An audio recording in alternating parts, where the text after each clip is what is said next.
এগুলো তুই কি করছিস আমাকে? ছাড়ো না, ব্যথা লাগছে তো। আচ্ছা জুড়িটা এবার ভেঙে যাবে। এবার আমার ঘাড়িগুলো কি করছিস? আমার কত কত লাগছে। আমাকে অনেক জ্বালিয়েছো তুমি। আজকে তোমার সব জ্বালা শোধ নেব আমি। একদম কোনো বারণ শুনবো না। তুই তুই এত বাজে কেন? ভুলে গেছিস আমি তোর থেকে বয়সে বড়? সেটা 24 ঘন্টা আগে যখন তুমি কবুল বলেছিলে তখন ছিল। এখন আমি তোমার পর।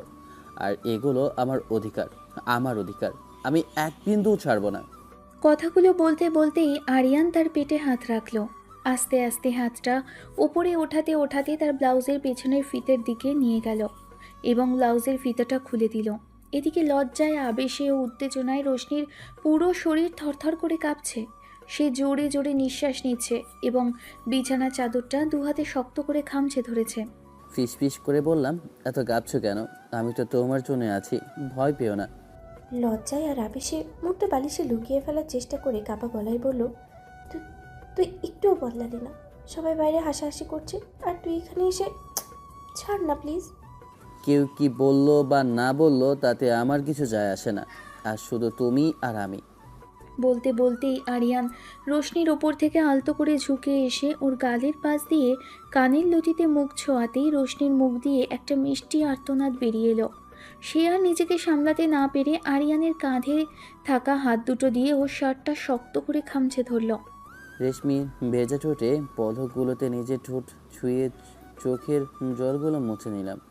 তারপর নরম অথচ গভীর সুরে বললাম, এতদিন শুধু দূর থেকে ভালোবেসে গেছি, ছোঁয়া হয়নি।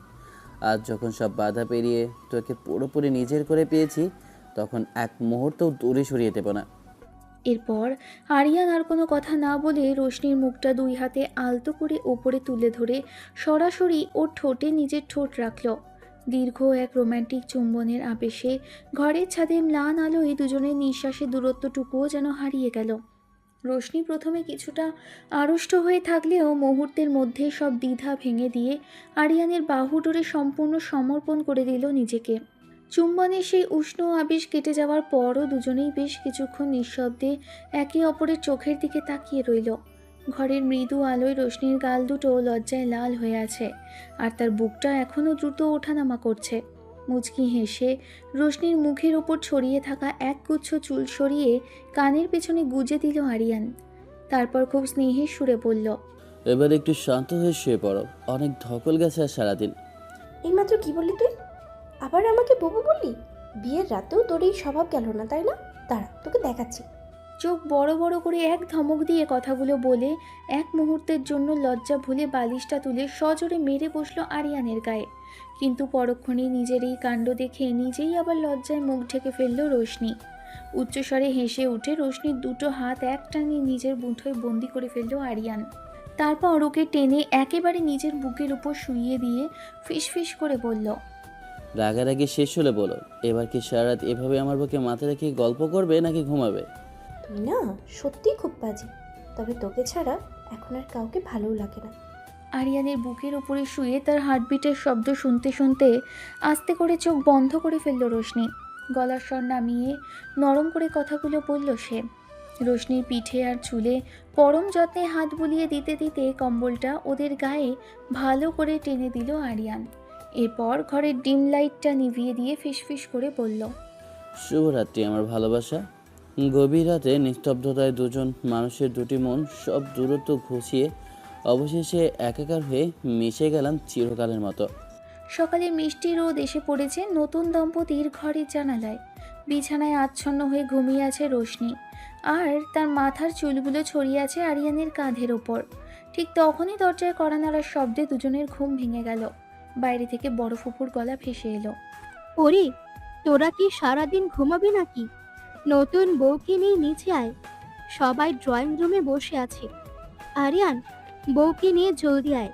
ফ্যামিলির সবার এই হাঁকডাক শুনেই রোশনি তড়িঘড়ি করে বিছানা থেকে ওঠার চেষ্টা করলো, কিন্তু লজ্জায় তার মুখটা লাল হয়ে উঠল।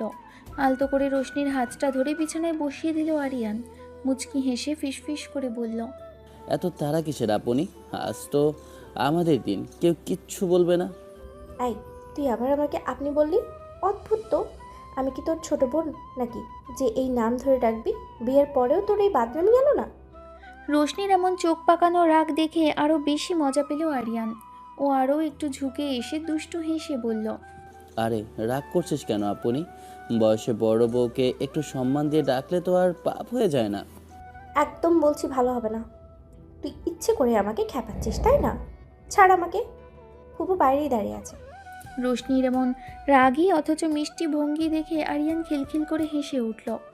এরপর রোশনির দুটো হাত নিজের মুঠোয় নিয়ে খুব নরম গলায় মানাতে লাগলো। আচ্ছা বাবা, সরি, আর কোনো দিন ডাকবো না। এবার একটু হাসো তো, নইলে নিচে গেলে সবাই অন্য কিছু ভাববে। চলো নিচে যাই। কিছুক্ষণ পর শাড়ি পরে যখন রোশনি আরিয়ানকে সঙ্গে নিয়ে ড্রয়িং রুমে এসে ঢুকলো, তখন পরিবারের সবাই এক নজরে তাদের দিকে তাকিয়ে মুচকি হাসতে শুরু করলো। সোফার একপাশে বসা কাজিনরা সবাই একসাথে হইচই করে উঠল। মেজো ফুপুর মেয়ে মিম সবার আগে এগিয়ে এসে দুষ্টুমি ভরা হাসিতে বলে উঠল, ওরে আমার নতুন ভাবি, একটু দেখি কেমন লাগছে আমাদের বড় আপুকে। আর মানে আমরা তো এখনো কনফিউজড, ওকে এখন আপু বলে ডাকবো নাকি ভাবি বলে ডাকবো, একটু ক্লিয়ার কর তো ভাই। কাজিনদের মুখে এমন কথা শুনে রোশনির অবস্থা আর দেখার মতো রইল না। সে লজ্জায় একেবারে মাটিতে মিশে যাওয়ার জোগাড় হলো, আর চটজলদি আরিয়ানের পেছনে একটু আড়াল নেওয়ার চেষ্টা করলো। কিন্তু কাজিনরা ছাড়ার পাত্র নয়। ছোট ভাই রাহুল তখন পাশ থেকে আরও এক কাঠি সরে যোগ করলো, আরে আপু, মানে ভাবি, কাল রাতে তো রুমের ভেতর থেকে হাসির আওয়াজ আসছিল। আমরা তো ভেবেছিলাম তোমরা বুঝি ঝগড়া করছো। তা ভাইয়া, কাল রাতে আমাদের বড় আপুকে সামলাতে খুব কষ্ট হয়েছে নাকি? রাহুলের মুখে এই কথা শুনে ড্রয়িং রুমে উপস্থিত বড়রা মৃদু হেসে এদিক ওদিক তাকালেন। বড় ফুফু একটু আড়ালে চোখ ফিরিয়ে মুচকি হাসলেন, আর মেজো চাচা স্নেহের সুরে অন্যদিকে তাকিয়ে চায়ে চুমুক দিলেন। রোশনি তো রাগে আর লজ্জায় টমেটো হয়ে এক চর বসানোর ভঙ্গিতে রাহুলের দিকে তাকালো, কিন্তু কিচ্ছু বলতে পারল না। ঠিক তখনই আরিয়ান রোশনির সামনে এক পা এগিয়ে এসে ওর কাঁধের আলতো করে হাত রেখে কাজিনদের দিকে একটা আত্মবিশ্বাসী ও মজার চাউনি দিল। তোরা বেশি পাজি হয়ে গেছিস দিন দিন। বড় আপু হোক আর যাই হোক, এখন তো সে আমার বউ। আর সামলানোর কথা বলছিস, ও তো সারা রাত আমাকে ঘুমোতেই দেয়নি, তাই না আপু? চুপ করবি তুই? একদম মিথ্যে কথা বলবি না সবার সামনে। বলছি ভালো হবে না।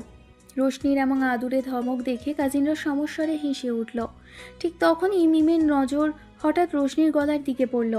কলারের একটু পাশেই একটা হালকা লালচে দাগ দেখতে পেয়ে মিম দুষ্টু হেসে সবার সামনে সেটা নিয়ে ফিসফিস করে বলে উঠল, ওরে আমার নতুন ভাবি, একটু এইদিকে তাকাবি। গলার ওই লাল দাগটা কিসের রে? কাল রাতে কি তোকে মশা কামড়ে খেয়েছে নাকি ঘরের কোনো পোকা কামড়ে দিয়েছে? মিমের এমন কথার সাথে সাথেই সেখানে থাকা কাজিনরা সবাই সমস্বরে খিলখিল করে হেসে উঠল। রোশনি তো লজ্জায় আক্ষরিক অর্থেই মাটিতে মিশে যাওয়ার জোগাড় হলো। সে চট জলদি দুই হাত দিয়ে গলাটা ঢাকতে লাগলো। তোর মেয়ে পাগলামো করিস না তো। ওটা ওটা কোনো পোকা টোকার কামড়েছে হয়তো, কিংবা এমনিতেই অ্যালার্জি উঠেছে। ফালতু কথা বলিস না তো সবার সামনে। রোশনির কথা শেষ হতে না হতেই রাহুল পাশ থেকে চোখ টিপে এক অদ্ভুত দুষ্টু হাসি দিয়ে বলে উঠল, অ্যালার্জি? বাড়ে, অ্যালার্জি তো দেখি বেশ গোল গোল আর একদম নিখুঁত শেপের হয়। তা ভাইয়া, তোমার গায়েও কি এমন অ্যালার্জি উঠেছে নাকি? শুধু ভাবিকেই এই স্পেশাল অ্যালার্জি গিফট করেছে। রাহুলের এই কথায় কাজিনদের হাসির আওয়াজ আরও বেড়ে গেল।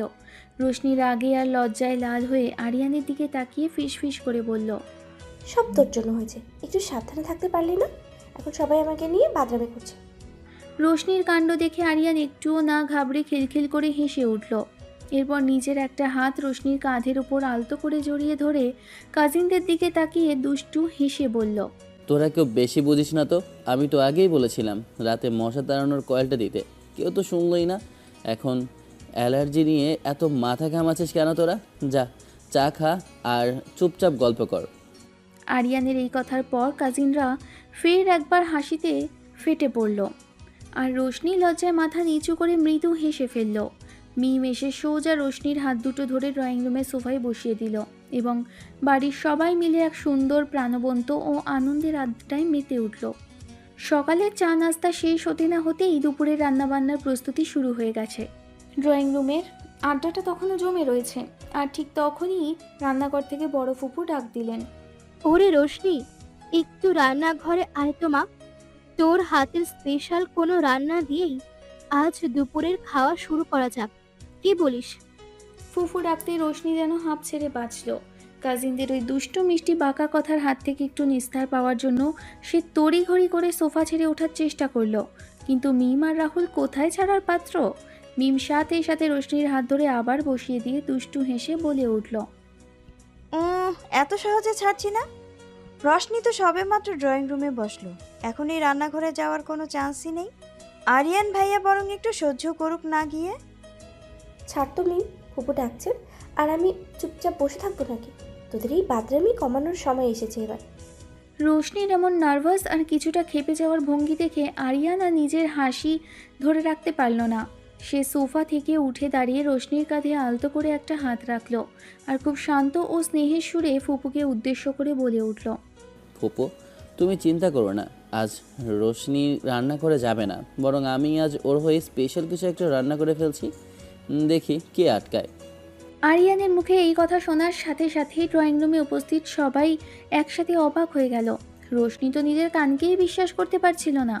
যে মানুষ কোনোদিন জীবনে রান্নাঘরের নামও নেয়নি, সে আজ তার হয়ে রান্না করবে বলছে।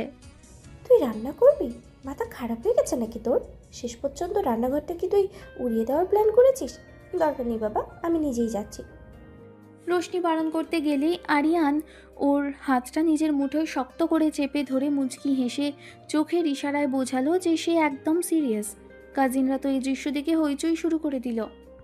বাহ ভাইয়া, বিয়ের ঠিক পরের দিনে একদম রান্নাঘরের দায়িত্ব নিয়ে নিচ্ছ দেখছি। রাহুলের এই কথায় পুরো ঘরে আবার হাসির রোল পড়ে গেল। রোশনি আর কিছু বলতে না পেরে লজ্জায় লাল হয়ে মাথা নিচু করে ফেলল, আর আরিয়ান একটা চতুর ও মিষ্টি হাসি দিয়ে সোজা রান্নাঘরের দিকে পা বাড়ালো। আরিয়ান রান্নাঘরের দিকে চলে যেতেই ড্রয়িং রুমে উপস্থিত কাজিনরা খিলখিল করে হেসে উঠল। মিম সঙ্গে সঙ্গে রোশনির পাশে একটু ঘেঁষে বসে দুষ্টুমি ভরা গলায় ফিসফিস করে বলে উঠল, কিরে রশনি, বিয়ের বয়স তো সবে একদিন হলো, এর মধ্যেই দেখছি বরকে পুরো পটিয়ে নিজের আজ্ঞাবহ বানিয়ে ফেলেছিস। একদম রান্নার দায়িত্ব কাঁধে তুলে নিল যে। চুপ করবি পাজি মেয়ে, এমনিতেই লজ্জায় মরে যাচ্ছি আর তুই সব ফাজলামি শুরু করেছিস।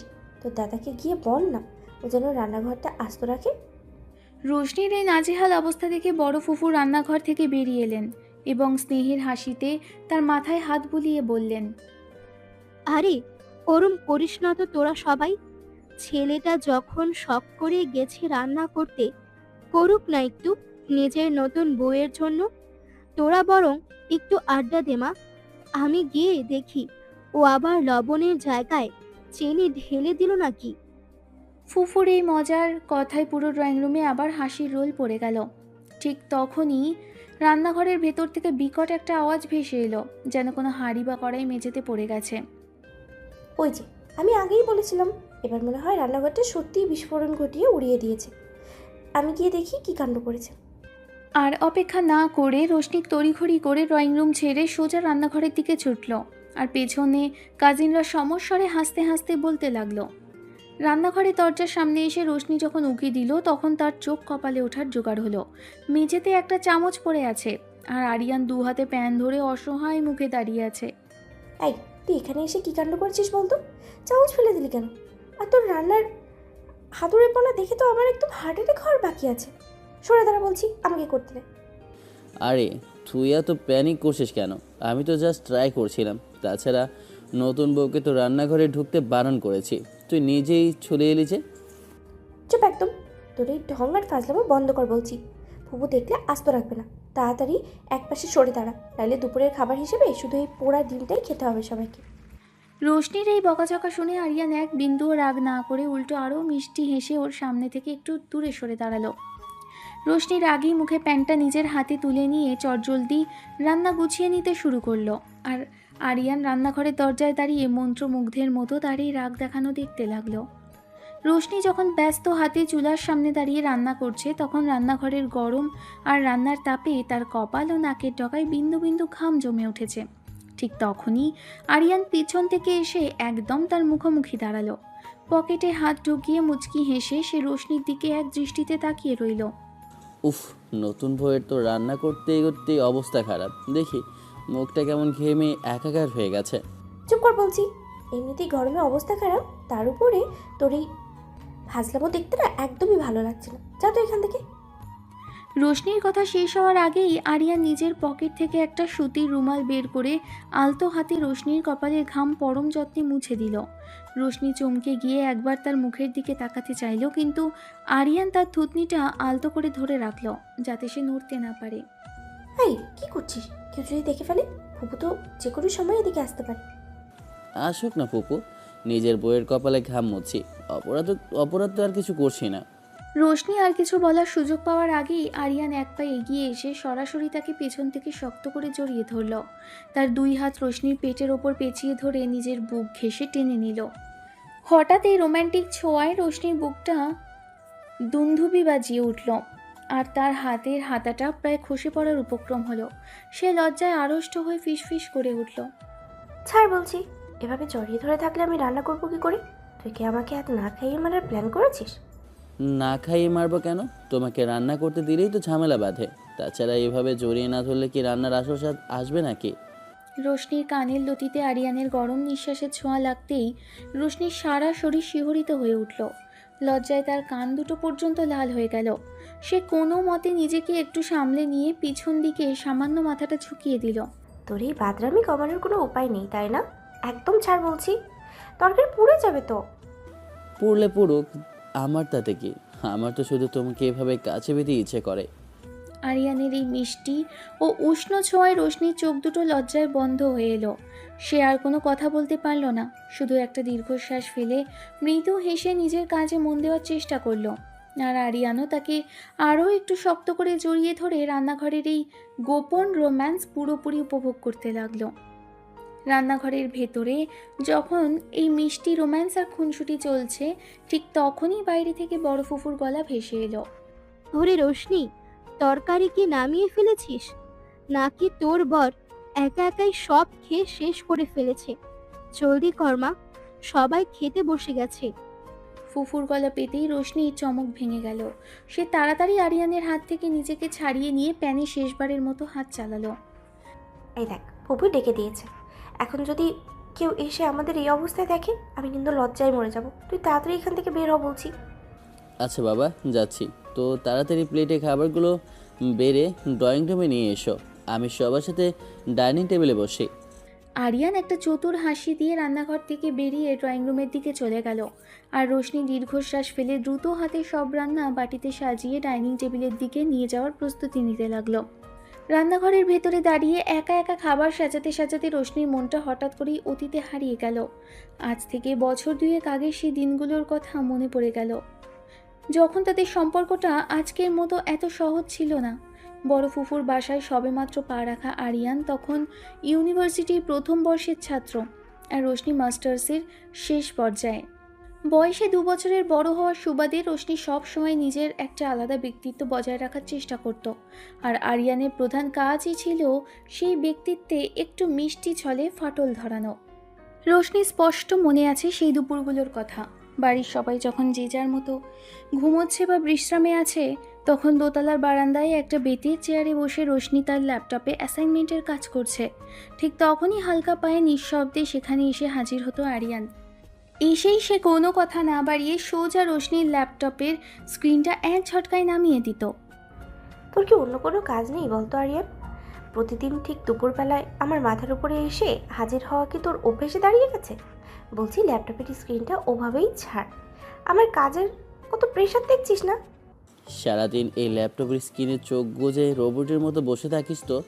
তোর এই মিষ্টি মুখটার দিকে তাকালেই তো আমার পরাণ জোড়ায়। একটু বড় আপুর মতো ধমকাধমকি বাদ দিয়ে আমার সাথে দুটো ভালো কথা বলা যায় না? নাকি এই ল্যাপটপ আর খাতা কলমই তোর একমাত্র বন্ধু? খবরদার, আমাকে ওই বড় আপু বলে ডেকে ঢং করবি না বলছি। বয়সে 2 বছর বড় হতে পারি, কিন্তু তার মানে এই না যে যখন তখন এসে আমার মাথায় কাঁঠাল ভেঙে খাবি। আর কোন সাহসে তুই আমার চুলে হাত দিলি? হাত সত্যি বলছি, কাঁচি দিয়ে কেটে দেবো একদম। রোশনি যতই চোখ রাঙিয়ে বকাঝকা করুক না কেন, আরিয়ান তাতে এক বিন্দুও ভয় পেত না। উল্টো সে আরও একটু ঘেঁষটে এসে রোশনি ঠিক কানের কাছে মুখ এনে নরম অথচ একদম ছটফটে গলায় ফিসফিস করে বলে উঠত, হাত কাটবি তো কাটতেই পারিস, তাতে আমার মুখ দেখা কি বন্ধ করতে পারবি? আর একটু বয়সে বড় হলে কি ভালোবাসা আটকে রাখা যায় নাকি? বল তো গিন্নি। আমার তো মনে হয় স্বয়ং সৃষ্টিকর্তা আমার কপালে এই রাগচটা বড় আপুটাকে লিখে রেখেছেন। তোর এই ফাজলামো কমানোর কিচ্ছু নেই, তাই না? একদম ফালতু কথা বলবি না বলছি। অপু যদি নিচ থেকে এক চিৎকার দিয়ে ওঠে তখনই বুঝবি ঠেলা। যা বলছি চোখের সামনে থেকে একদম দূর হ। অতীতে সেই রোদেলা দুপুরগুলোর ছোটোখাটো মিষ্টি ঝগড়া আর মনের কোণে লুকিয়ে থাকা সেই ভালোবাসার অনুভূতিগুলো আজ রান্নাঘরে দাঁড়িয়ে রোশনির মনের পর্দায় ভেসে উঠতেই তার ঠোঁটে এক অপূর্ব মায়াবী হাসি ফুটে উঠল। কাজের ব্যস্ততার মাঝেও পুরনো সেই মধুর দিনগুলোর কথা মনে করে তার বুকটা এক অদ্ভুত ভালো লাগায় ভরে গেল। ডাইনিং টেবিলের চারপাশে তখন পরিবারের সবার প্রাণবন্ত উপস্থিতি, শাশুড়ির তৃপ্তিমাখা হাসি মুখ আর সবার প্রশংসার মাঝে রোশনির মনটা হঠাৎ করেই অতীতে ফিরে গেল, বিয়ের আগের সেই দিনগুলো। রোশনি তখন ইউনিভার্সিটি পড়াশোনার সুবাদে তাদের এই বাসাতেই থেকে পড়াশোনা করত। ঠিক এই খাবার টেবিলকে ঘিরেই দুজনের কত খুনসুটি হতো। সেদিনও রোশনি নিজেও হাতে দুর্দান্ত বিরিয়ানি রান্না করে ডাইনিং টেবিলে বাটিগুলো সাজাচ্ছিল। আর ঠিক তখনই আরিয়ান পেছন থেকে এসে এক অদ্ভুত আবদার জুড়ে বসেছিল। উফ, কি দারুণ সুবাস ছড়াচ্ছে। মায়ের গতানুগতিক হাতের রান্না খেয়ে তো জীবনে স্বাদই মরে গিয়েছিল। ভাগ্যিস তুমি এই বাড়িতে পড়াশোনা করতে এসেছিলে। আচ্ছা, টেবিলে সবাইকে দাও, আগে আমাকে একটু চেখে দেখতে দেওয়া যায় না? একদম না। সবার জন্য একসাথে টেবিলে সাজানোর পর নিয়ম মতো সবাই খাবে। চোখের সামনে থেকে সর বলছি। এমনিতেই রান্নার তাপে মাথা গরম হয়ে আছে, তার উপরে আবার তোমার এই বাদরামো একদম সহ্য হচ্ছে না। ইস, একটু আগে থেকে খেয়ে দেখলে, একটু আগে থেকে খেয়ে ফেললে কি মহাভারত অশুদ্ধ হয়ে যেত? তোমার রান্না এমনিতেই এত জাদু, আগে একটু টেস্ট করে নিলে তো শেফের সম্মান আরও বাড়তো, বই কমতো না। তুমি কি আস্ত একটা চোর নাকি রে বাবা? লুকিয়ে লুকিয়ে এভাবে বাটি থেকে মাংসের টুকরো তুলে মুখে নিয়ে দিলে। এখনই আন্টির কাছে গিয়ে তোমার এই চুরির নালিশ করছি, দাঁড়। অতীতে সেই ছোটোখাটো চুরির মুহূর্ত আর খাবার নিয়ে দুজনের সেই খুনসুটির স্মৃতিগুলো রোশনির মনে ভেসে উঠতেই তার ঠোঁটে এক চিলতে মায়াবী হাসি ফুটে উঠল। স্মৃতির জগৎ থেকে ফিরে বর্তমানে ডাইনিং টেবিলে তাকাতেই রোশনি দেখল শাশুড়ি খুব আগ্রহ নিয়ে সবাইকে খাবার পরিবেশন করতে বলছেন। ওরে রোশনি, আর কত খাবি ভাবছিস? বরের প্লেটে তো মাংসের টুকরো দেওয়াই হলো না, নাকি তোরা দুজনে মিলে একা একা সব সার্ভ করার মতলব বেড়েছিস? তাড়াতাড়ি সবার প্লেটে খাবার দে। শাশুড়ির এমন মজার মন্তব্যে চারপাশের সবাই হোঁচট খেয়ে হেসে উঠল। ঠিক তখনই টেবিলের নিচে আরিয়ান চতুর একটা হাসি দিয়ে রোশনির পায়ের উপর নিজের পা ছুঁয়ে আলতো করে একটা ইশারা করল। মা ঠিকই বলেছেন, বউয়ের হাতে রান্না এত বছর পর আজও আমার কাছে স্পেশাল। তাই একটু বেশি মনোযোগ দিয়ে উপভোগ করা তো অপরাধ নয়, কি বলো গিন্নি? বেশি কথা না বলে চুপচাপ খাওয়া শেষ করো তো। পুরনো অভ্যেস তো একটাও গেল না দেখছি। রাতে কিন্তু আর কোনো খাবার কপালে জুটবে না বলে দিলাম। রোশনির এই ছোট্ট ধমক আর লুকিয়ে চিমটি কাটার কাণ্ডটা চারপাশের কোলাহলে আরিয়ান ছাড়া আর কেউই টের পেল না। বিয়ের পর আরিয়ানের মাঝে হয়তো দায়িত্ববোধ আর পরিপক্কতা অনেক বেড়েছে, কিন্তু তাদের এই চিরচেনা দুষ্ট মিষ্টি রসায়ন এক ফোঁটাও বদলায়নি। হাসি খুশি এই পারিবারিক আড্ডার মাঝে তাদের গোপন এই মুহূর্তটি পুরো দৃশ্যকে এক অন্যরকম রোমাঞ্চকর পূর্ণতা দিল। দুপুরের খাবার শেষে ড্রয়িং রুমে পরিবারের বাকিরা যখন চা আর টুকটাক আলাপে ব্যস্ত, তখন রোশনি একটু সুযোগ বুঝে কিচেনের কাজ শেষ করে বারান্দার দিকে পা বাড়ালো। সকালের রান্নার ধকল আর অতিথিদের সামলানোর পর একটু দম ফেলার জন্যই তার এই নিরিবিলি জায়গায় আসা। কিন্তু রোশনির একটু আগেই যে সেখানে ওত পেতেছিল আরিয়ান, তা সে ঘুণাক্ষরেও টের পায়নি। বারান্দার এক কোণে দাঁড়িয়ে রোশনি যখন ক্লান্ত চুলে হাত বুলিয়ে ঠিক করে খোপা বাঁধতে ব্যস্ত, ঠিক তখনই পেছন থেকে নিঃশব্দে এগিয়ে এসে একজোড়া চেনা হাত আলতো করে তার কোমর জড়িয়ে ধরল। আরিয়ানের পরিচিত সুবাস নাকে আসতেই রোশনির বুকটা কেঁপে উঠল। এ কী করছো বলো তো? ড্রয়িং রুমে মা কিংবা অন্য সবাই রয়েছে তো, কেউ যদি এই বারান্দার দিকে একবার চোখ ফেরায় তাহলে কি অবস্থা হবে ভেবেছো? ছাড় বলছি। দেখুক না সবাই, নিজের বউকে একটু কাছে টেনে নিলে দুনিয়ার কার কি এসে যায় বলো তো? তাছাড়া তুমি যখন ওই ডাইনিং টেবিলের সবার সামনে আমায় কড়া চোখে তাকিয়ে চিমটি কাটছিলে, তখন থেকেই এই বদলাটা নেয়ার জন্য আমার মাথা কাজ করছিল না। খুব পেকেছো তাই না? বিয়ের আগে ওই পড়ার নাম করে এসে ফাইজলামো তো ছিলেই, এখন আবার নতুন করে রোমিও সেজেছো। বলছি হাত সরাও, বা এখনই হয়তো। রোশনিকে কথা শেষ করার সুযোগ দিল না আরিয়ান। তার মুখের কথা কেড়ে নিয়ে আরিয়ান তার ঘাড়ের কাছ থেকে চুলগুলো একপাশে সরিয়ে দিয়ে ঘাড়ের সংবেদনশীল ত্বকে একটা গভীর আর উষ্ণ চুমু এঁকে দিল। রোশনির শরীর মুহূর্তের জন্য থরথর করে কেঁপে উঠল। গলার কাছে আটকে গেল সমস্ত বকাঝকা। মা কি করবে করো, আমার এখন শুধু তোমাকে দেখতে ইচ্ছে করছে। জানো, এই বাড়িতে যখন তুমি সেই প্রথম পড়তে আসতে, লোকে লোকে তোমাকেই শুধু দেখতাম। আর আজ এই বারান্দায় দাঁড়িয়ে আমার বুকে জড়িয়ে থাকা এই রোশনিটা পুরোপুরি আমার। বললেও তো বিশ্বাস করবে না, তোমার এই ঘাড়ের সুবাস আমার সব রাগ নিমিষেই উড়িয়ে দেয়। পাগল নাকি তুমি? কেউ চলে আসবে তো। প্লিজ ছাড়ো, চোখগুলো সব এলোমেলো করে দিলে। রোশনি যতই মৃদু প্রতিবাদ করুক না কেন, তার কণ্ঠের কাঁপন আর চোখে জমে থাকা লজ্জার আবেশ বলে দিচ্ছিল সেও এই দূরত্বহীন মুহূর্তটা কতটা উপভোগ করছে। আরিয়ান আরও একটু নিবিড়ভাবে তাকে নিজের সাথে লেপ্টে ধরে তার কানের পেছনে হাত বুলিয়ে চুলগুলো ঠিক করে দিতে দিতে ঠোঁট ছোঁয়ালে রোশনির সমস্ত প্রতিরোধ ভেঙে চুরমার হয়ে গেল। পরিবারের হাজারো ব্যস্ততা আর কোলাহলের মাঝে বারান্দার এই নিভৃত কোণে তাদের এই গভীর ও রোমাঞ্চকর একান্ত মুহূর্তটি ভালোবাসার রঙে আরও বেশি মোহময়ী হয়ে উঠল। বারান্দার সেই কাঁপন ধরানো রোম্যান্টিক মুহূর্তের রেশ কাটতে না কাটতেই ড্রয়িং রুমের ভেতর থেকে হঠাৎ একটা তীব্র চিৎকার আর কান্নার আওয়াজ ভেসে এলো। মুহূর্তের মধ্যে রোশনি আর আরিয়ানের সমস্ত উষ্ণতা কর্পূরের মতো উড়ে গেল। তড়িৎ গতিতে বারান্দা থেকে ড্রয়িং রুমে ছুটে এলো তারা। এসে দেখলো বাড়ির সবাই এক জায়গায় গোল হয়ে দাঁড়িয়ে আছে। রোশনির ছোট বোন রাইসা সোফায় বসে ফুপিয়ে ফুপিয়ে কাঁদছে, আর তার সামনে খোলা একটা ল্যাপটপ স্ক্রিন জল করছে। কি হয়েছে রে রাইসা? এভাবে হঠাৎ কাঁদছিস কেন? কি এমন বলেছে বলতো? আপু দেখ, আমার সব শেষ, আমি আর বাঁচবো না। আমার সব পার্সোনাল ছবি আর ফাইলগুলো কি যেন হ্যাক করে ইন্টারনেটে ছড়িয়ে দিয়েছে, আর সাথে সাথে একটা ভয়ঙ্কর হুমকিও দিয়েছে। 1 মিনিট দেখি স্ক্রিনটা। কে করেছে এসব? ডেয়ারিং এত বড় যে আমার শালিকার সাথে এই চিপচাপ শয়তানি? আরিয়ান স্ক্রিনটার দিকে তাকাতেই তার রক্ত মাথায় চড়ে বসলো। সেখানে একটা অচেনা আইডি থেকে মেসেজ এসেছে। যদি আজ রাত 12টার মধ্যে একটা গোপন প্রজেক্টরের ফাইল এবং মোটা অঙ্কের টাকা ওই হ্যাকারের ঠিকানায় না পাঠানো হয়, তবে শুধু ছবি নয়, পুরো পরিবারের সবাইকে চিরতরে শেষ করে দেওয়া হবে। হে আল্লাহ, এই কি সর্বনাশ হতে চলেছে রে! আমাদের তো কোনো শত্রু নেই, তবে কে এমন শত্রুতা করলো আমাদের সাথে? ওরে খোদা, এ তো দেখছি বড় কোনো বিপদ ডেকে এনেছে। এই ডিজিটাল যুগে এসব কি হচ্ছে রে বাবা?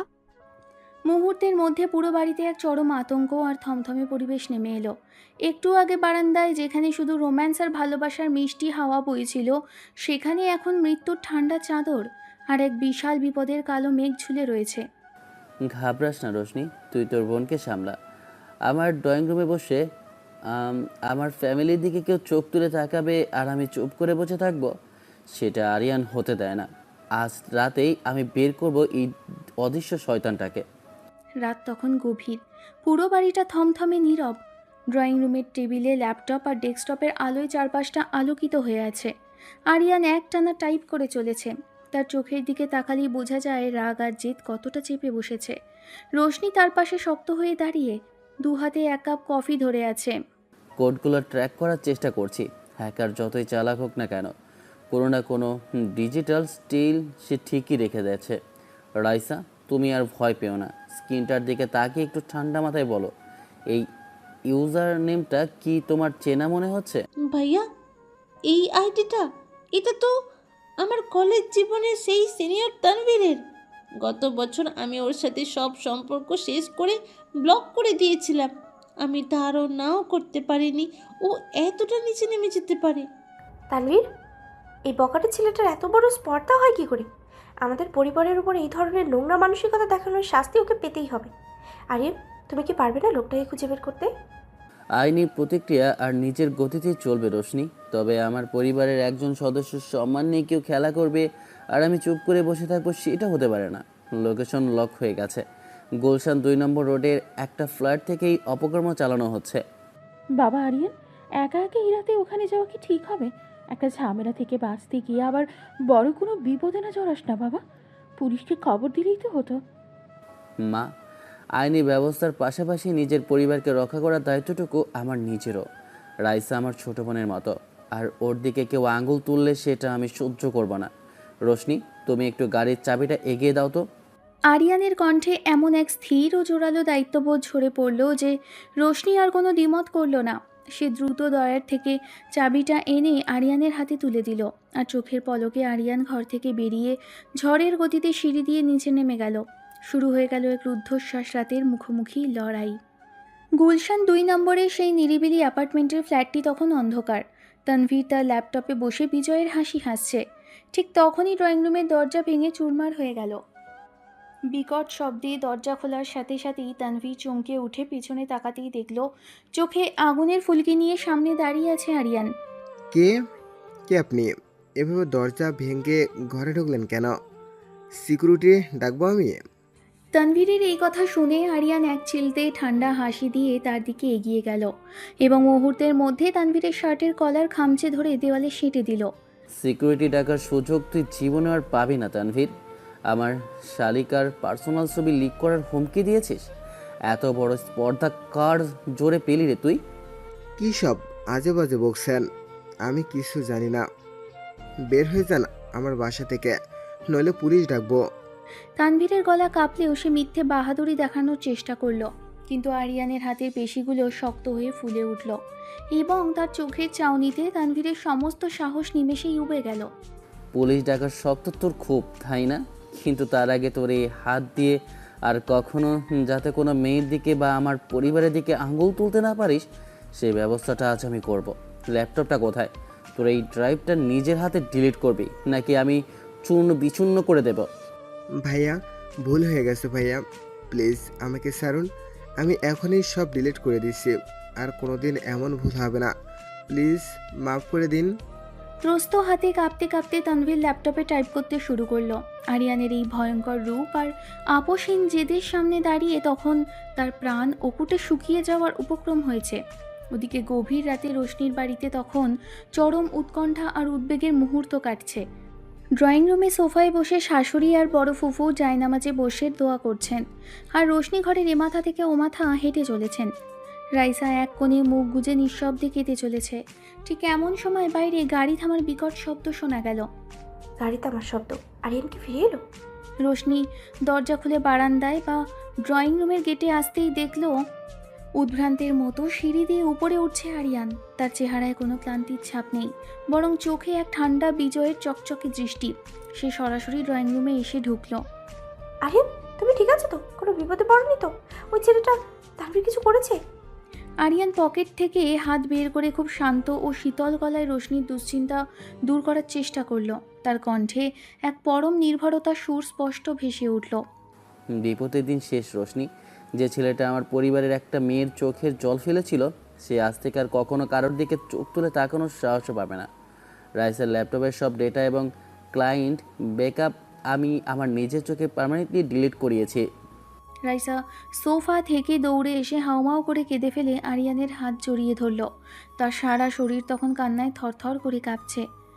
ভাইয়া, তুমি সত্যি সব ঠিক করে দিয়েছো? আমায় আর কোনো দিন ওই শয়তানের মুখ দেখতে হবে না তো? আরিয়ান খুব স্নেহের সাথে রাইসার মাথায় হাত বুলিয়ে বড় ভাইয়ের মতো তাকে অভয় দিল এবং আশ্বস্ত করার ভঙ্গিতে মুচকি হাসল। আর ভয় পাস না রাইসা, তোর গায়ে এক ফোঁটা আঁচড়ে কেউ ফেলতে পারবে না যতক্ষণ আমি বেঁচে আছি। আজ থেকে তোর এই ভাইটা তোর সব থেকে বড় প্রোটেকশন। যাও গিয়ে একটু শান্ত হয়ে ঘুমাও। শাশুড়ি চোখের জল মুছতে মুছতে এগিয়ে এসে আরিয়ানকে বুকে টেনে নিলেন এবং কপালে হাত বুলিয়ে দোয়া করতে লাগলেন। বড় ফুপুও স্বস্তির দীর্ঘশ্বাস ফেলে আরিয়ানের প্রশংসায় মুখর হলেন। সবার মুখে স্বস্তির হাসি আর চোখে কৃতজ্ঞতার অশ্রু দেখে রোশনি এক দৃষ্টিতে চেয়ে রইল তার স্বামীর দিকে। যে মানুষটা একটু আগেও ছায়ার মতো রোম্যান্সে মেতেছিল, সেই মুহূর্তে প্রয়োজনে কতটা ভয়ঙ্কর ও নির্ভরতার প্রতীক হয়ে উঠতে পারে।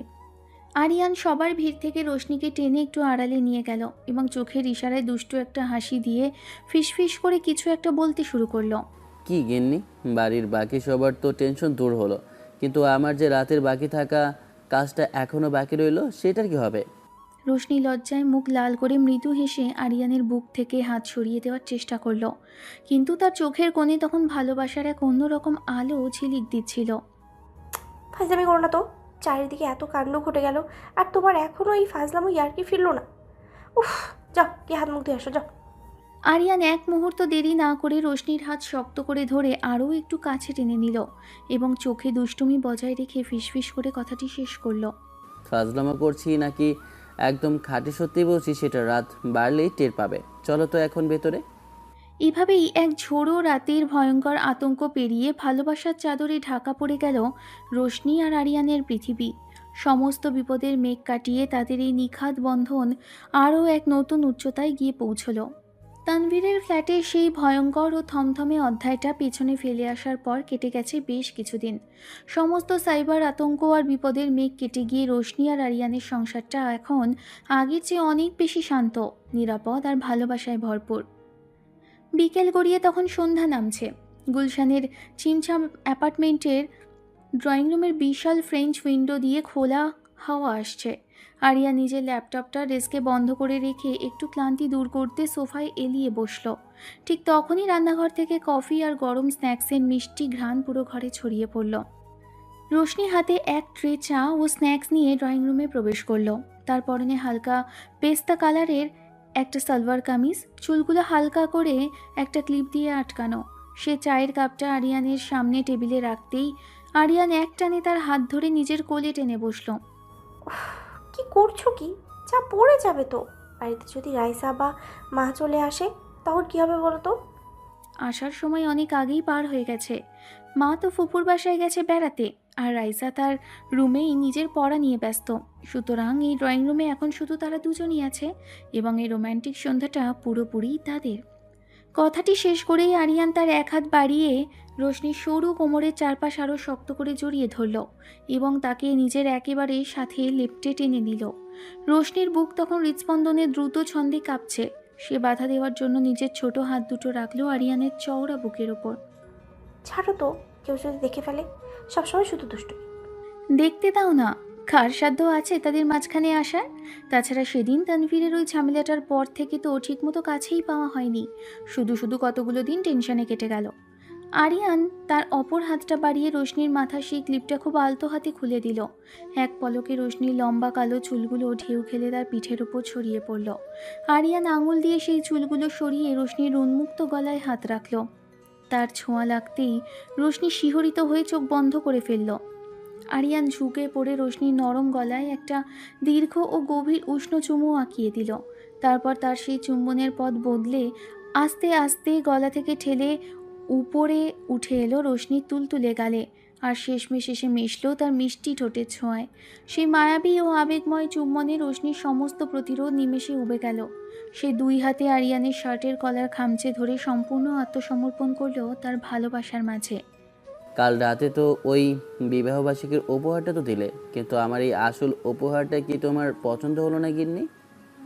রোশনি লজ্জায় একদম লাল হয়ে আরিয়ানের বুকে মুখ লুকিয়ে ফিসফিস করে কথাটি বলল। বড্ড বেশি ফাজিল হয়ে গেছে, চা ঠান্ডা হয়ে যাচ্ছে। মুচকি হেসে আরও একটু শক্ত করে কোমর জড়িয়ে ধরে আরিয়ান জবাব দিল। চুল এলোমেলো হলে দেখতে আরও বেশি সুন্দর লাগে, আর ঠান্ডা চা গরম করে খাওয়া যাবে, কিন্তু এই মুভমেন্টটা মিস করলে বড় লস হয়ে যাবে। বাইরের ব্যস্ত শহরের কোলাহল আর জীবনের সমস্ত ঝড়ঝাপটা পেছনে ফেলে ভালোবাসার এক গভীর ও মায়াবী চাদরে ঢাকা পড়ে গেল রোশনি আর আরিয়ানের এই অন্তরঙ্গ মুহূর্তটি। ড্রয়িং রুমের মিষ্টি আলোয় চা আর স্ন্যাক্সের টেবিলে তখন অন্যরকম এক আমেজ। বাইরে কলিং বেল বাজতেই রোশনি দ্রুত নিজের চুলগুলো ঠিক করে নিয়ে সোফাটায় একটু ঠিকঠাক হয়ে বসলো। মনে হয় মা আর ফুপু এসে গেছেন, দরজাটা খোলো তো জলদি, কেউ দেখলে। আরিয়ান মুচকি হেসে সোফায় বেশ আরাম করে বসে রইল, যেন দুনিয়ার কোনো তারাই তার নেই। ঠিক তখনই দরজা খুলে হাতে একটা মিষ্টির প্যাকেট নিয়ে ভেতরে প্রবেশ করলেন শাশুড়ি আর ফুপু। আহা, বাইরে আজ কি জ্যামটাই না পেলাম, একটু গরম চা বানিয়ে দিত রোশনি। কিরে, তোর মুখ দুটো এমন চকচক করছে কেন? দরজা খুলতেও এত দেরি করলি, ঘরে ঢুকে দেখি সোফার পাশাপাশি বেশ ভালোই ঘেঁষাঘেঁষি করে বসে আসিস। কিরে, তোরা কি এতক্ষণ ফ্যামিলির সামনে দাঁড়িয়ে দাঁড়িয়ে রোমান্স করতি নাকি?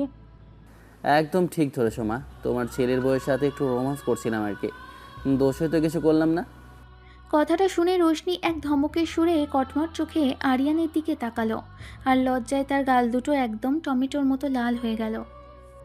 একদম মিথ্যে কথা বলো না তো। তোমার ছেলের মাথায় সারাদিন শুধু ফাজলামি বুদ্ধি করে। আরে রোশনিমা, লজ্জা পাস কেন? বিয়ের 1 বছর পার হয়ে গেল। বর বউ একটু রোম্যান্স করলে শাশুড়ি বা ফুফুর কি আর দোষের কিছু মনে হয়? তাছাড়া কলেজ লাইফ থেকেই তো দেখছি তোদের এই খুনসুটি। এই ফুফাতো ভাইটা যে ছোটবেলা থেকেই তোর পিছু ছাড়তো না, সেটা কি আর আমাদের অজানা? আর বলো না ফুপু, ও যে আমার থেকে বয়সে একটু ছোট, এই সুযোগটাও সব সময় কাজে লাগাতো। ফ্যামিলি ট্যুর বা ছুটির দিনে সবাই যখন একসাথে থাকতাম, ও খালি আশেপাশে ঘুরপাক খেত আর ভাব দেখাতো যেন কত বড় প্রোটেক্টর হয়ে গেছে। তখন মনে হতো আজ তো একটা পাজি ছেলেকে ঘাড়ে নিয়ে ঘুরছি, আর আজ কি না সেই পাজিটাই আমাকে পাকড়াও করে বিয়ে করে বসলো। আরে বয়স তো কেবল একটা সংখ্যা, আসল ব্যাপার হলো কে কার প্রেমে কতখানি মজেছে। ছোট ছিলাম বলে কি ভালোবাসা কম ছিল নাকি? মনে নেই সেই ফ্যামিলি ট্যুরে পাহাড়ের চূড়ায় দাঁড়িয়ে যখন সবাই ফটো স্টেশনে ব্যস্ত ছিল, আমি সুযোগ বুঝে তোমার হাতটা শক্ত করে ধরে কি বলেছিলাম? মনে থাকবে না কেন? আজ তো একটা নির্লজ্জের মতো সবার চোখের আড়ালে হাত চেপে ধরেছিল। সেদিন তো ভয়ে আমার বুক কেঁপে উঠেছিল, আর তুমি দিব্যি চোখের দিকে তাকিয়ে মিষ্টি হেসেছিলে। বাড়ির বড়দের সামনে তাদের এই মিষ্টি ও আদুরে ঝগড়া দেখে শাশুড়ি আর ফুপু দুজনেই শব্দ করে হেসে উঠলেন। চারপাশের এই ঘরোয়া ও হাসি খুশি পরিবেশে এক অদ্ভুত মাদকতা ছড়িয়ে পড়ল। রাতের খাবার খাওয়ার পর বাড়ির সবাই যখন যে যার রুমে ঘুমোতে চলে গেল, তখন রোশনি আর আরিয়ান তাদের নিজেদের ব্যালকনিতে এসে দাঁড়ালো। রাতের খোলা আকাশ থেকে চাঁদের স্নিগ্ধ আলো এসে পড়েছে রোশনির মুখের ওপর। আরিয়ান পিছন থেকে এসে আলতো করে তার কোমর জড়িয়ে ধরে থুতনিটা রাখলো তার কাঁধে। কি গিন্নি, আজকের এই শান্ত রাতটা আর আমাদের পুরনো সেই মেমোরিগুলো মিলিয়ে বলো তো, আমাদের এই ভালোবাসার পথ চলাটা তোমার কাছে কেমন লাগে? রোশনি আরিয়ানের শক্ত হাতের মুঠোয় নিজের হাত দুটো রেখে ফিস করে জবাব দিল।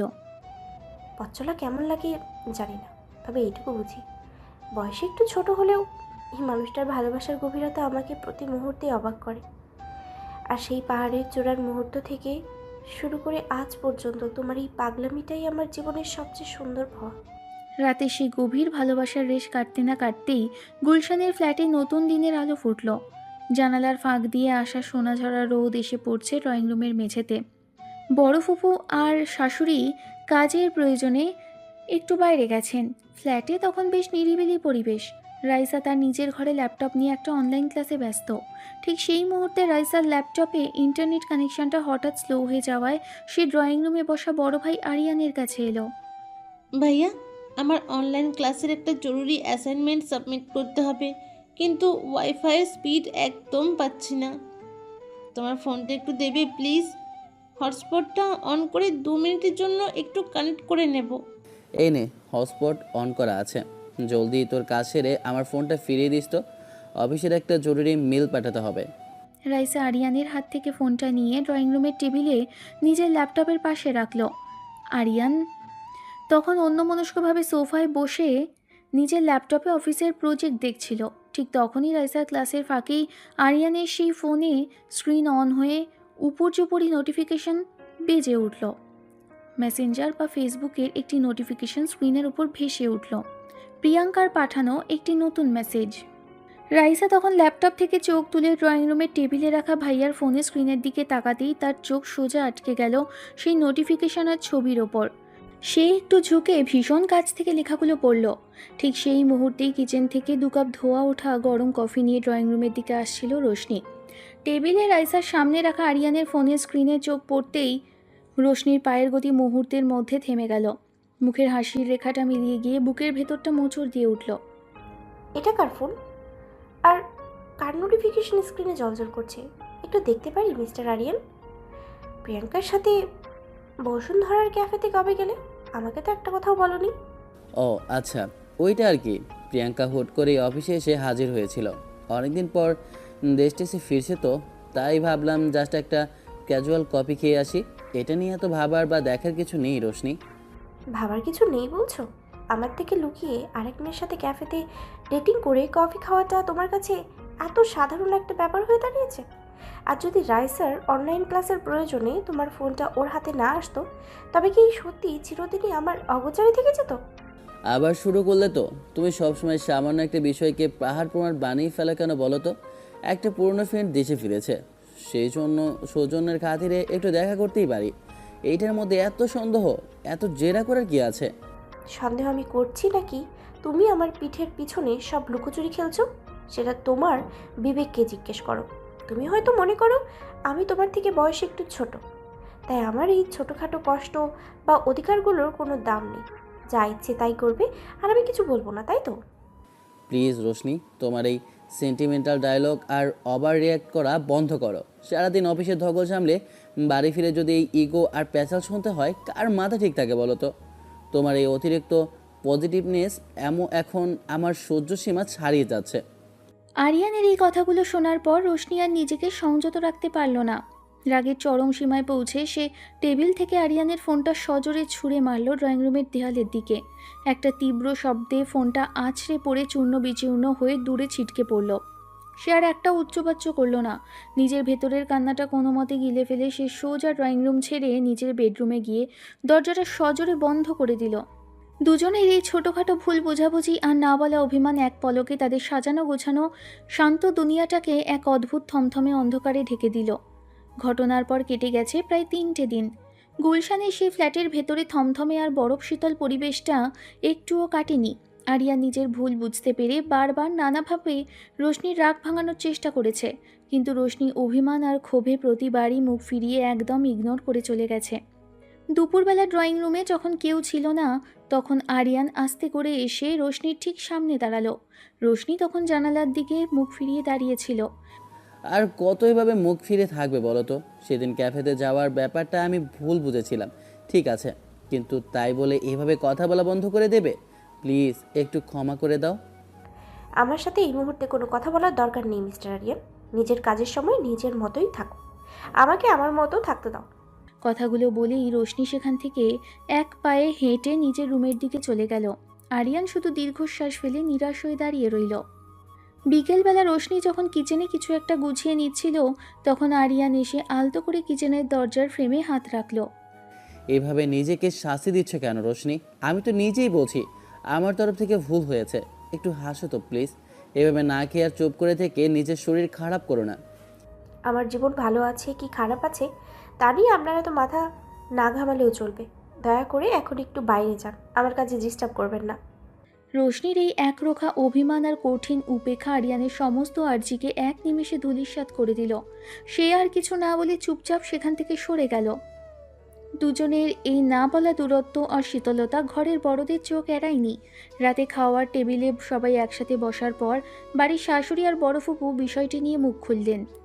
কিরে, তোদের দুটোর এমন গম্ভীর মুখ কেন বলতো? কদিন ধরে দেখছি ঘরে কেমন একটা থমথমে ভাব। এভাবে মুখ ভার করে থাকলে কি আর সংসার চলে? ঠিকই তো বলেছে ফুপু, এভাবে দুজনে মুখ গোমরা করে দূরে দূরে থাকলে তো চলবে না। তোরা বরং এক কাজ কর, কাল বিকালবেলা দুজনে মিলে কোথাও একটু ঘুরে আয়। ঘরের বাইরে একটু হাওয়া বদল করে মন এমনিতেই ভালো হয়ে যাবে। না আম্মা, আমার কোথাও যাওয়ার ইচ্ছে নেই, অনেক কাজ বাকি আছে। চলো না রোশনি, একটু বাইরে থেকে ঘুরে আসি। এমনি তো কদিন ধরে। চলো একটু গুলশানের দিকটায় হেঁটে আসি, ভালো লাগবে। আর কোনো বাহানা শুনতে চাই না আমি। কাল তোদের দুজনকে বের হতেই হবে। যাও, তাড়াতাড়ি রেডি হয়ে নাও। বাড়ির বড়দের এই জোড়াজুড়ি আর ভালোবাসার আদেশ আর ফেলতে পারল না তারা। বাধ্য হয়ে পরের দিন বিকেলে দুজনে একসাথে বেরিয়ে পড়ল গুলশানের চেনা রাস্তার উদ্দেশ্যে। উদ্দেশ্য ছিল একটু নিরিবিলিতে মন হালকা করা, কিন্তু কে জানতো সেই চেনা বিকেলটাই তাদের জীবনে ডেকে আনবে এক ঝড়ের মতো বিপর্যয়। গুলশানের ব্যস্ত এক রাস্তার ফুটপাত ধরে পাশাপাশি হাঁটছে দুজনের মাঝে তখনও সেই অভিমানের বরফ পুরোপুরি গলেনি। রোশনি একটু সামনে, আরিয়ান তার ঠিক পেছনে হাঁটছে। এইভাবে আর কতক্ষণ মুখ গোমরা করে থাকবে বলো তো? ঘরের গ্লানি বা ওই টেনশন তো বাইরে এসেও ভুলতে পারলে না। এখন সুন্দর বিকেলে কি এভাবে বরবাদ করতে হবে? বরবাদ আমি করেছি নাকি তুমি করেছো সেটা তুমিও ভালো করে জানো আরিয়ান। যখনই একটু নিজের মতো থাকতে চাই তখনই কোনো না কোনো ঝামেলা। রোশনির কথা শেষ হলো না, হঠাৎ করেই তার চোখ গেল রাস্তার উল্টো দিকে।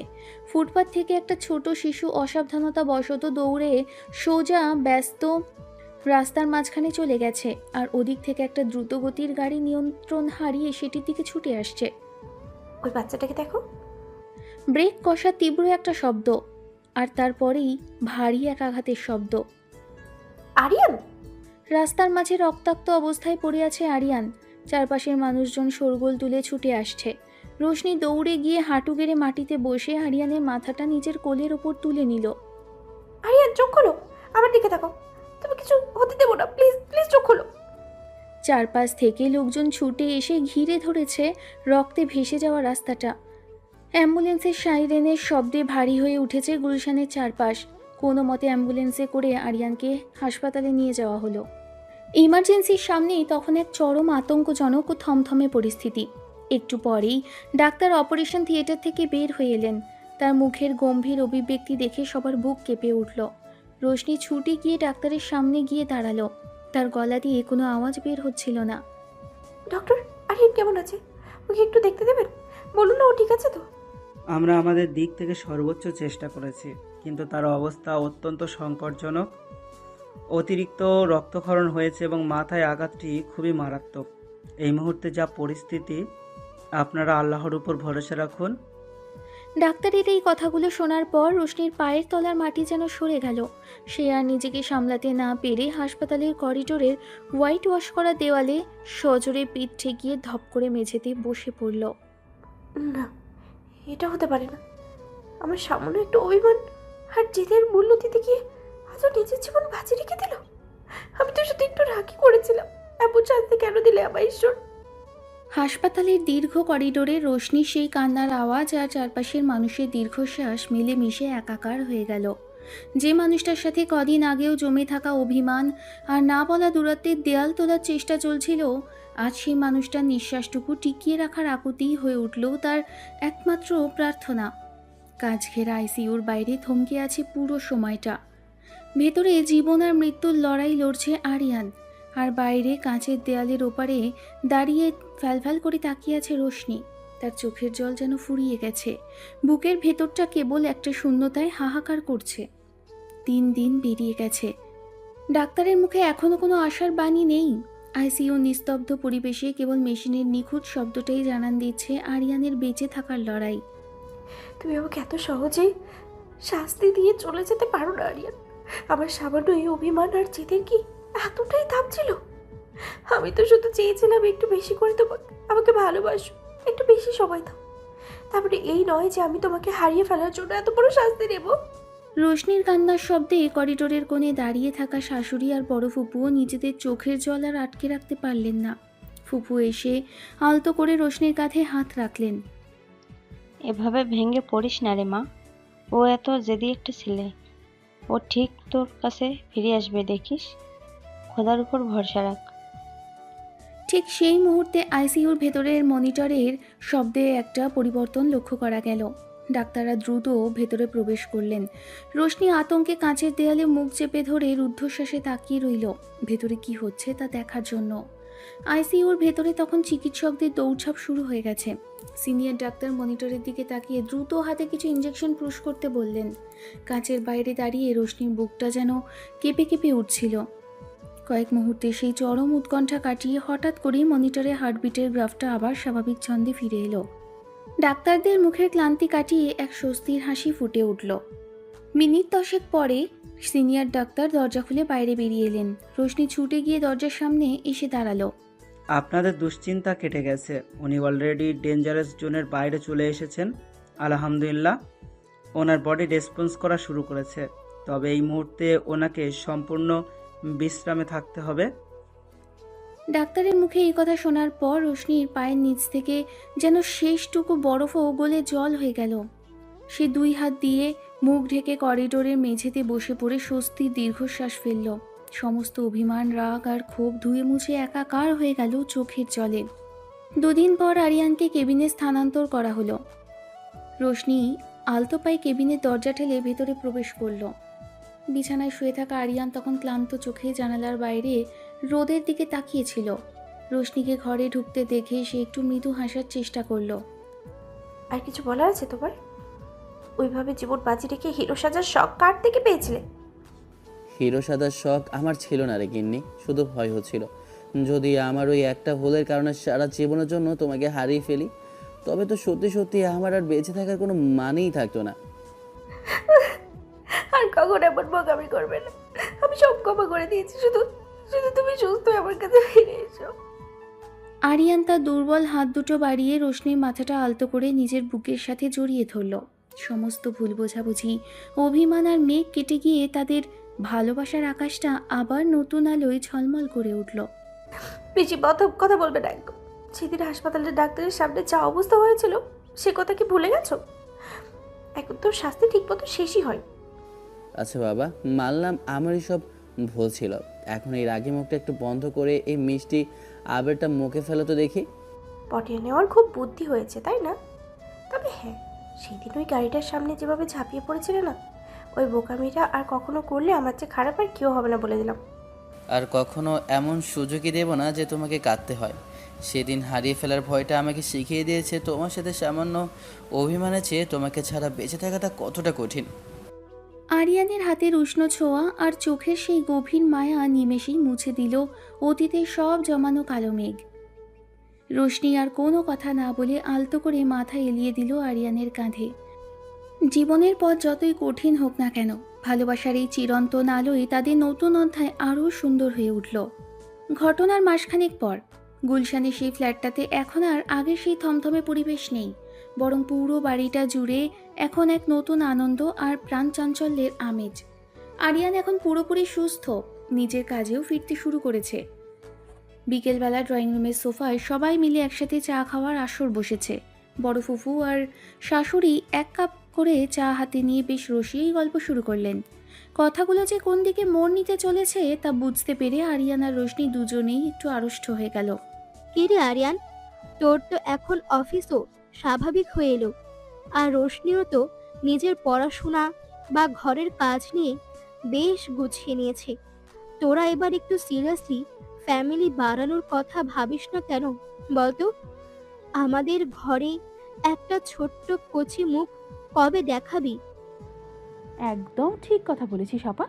ওদের বিয়ের তো বেশ কিছুদিন হলো, এখন তো আমাদেরও ইচ্ছে করে কোলে একটা ফুটফুটে পুতুলের মতো বাচ্চা নিয়ে খেলি। এভাবে আর কতদিন শুধু নিজেদের মতো কাটিয়ে দেবে?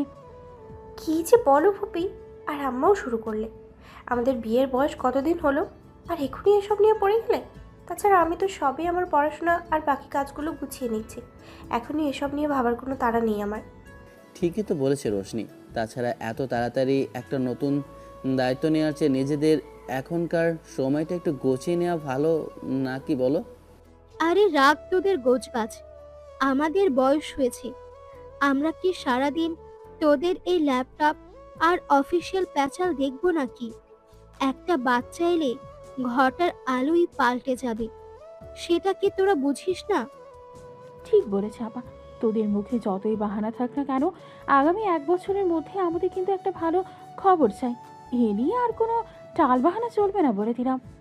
বড়দের এই মিষ্টি জোড়াজুড়ি আর নাতির মুখ দেখার বায়না শুনে আরিয়ান আর রোশনি দুজনেই ফিক করে হেসে ফেলল।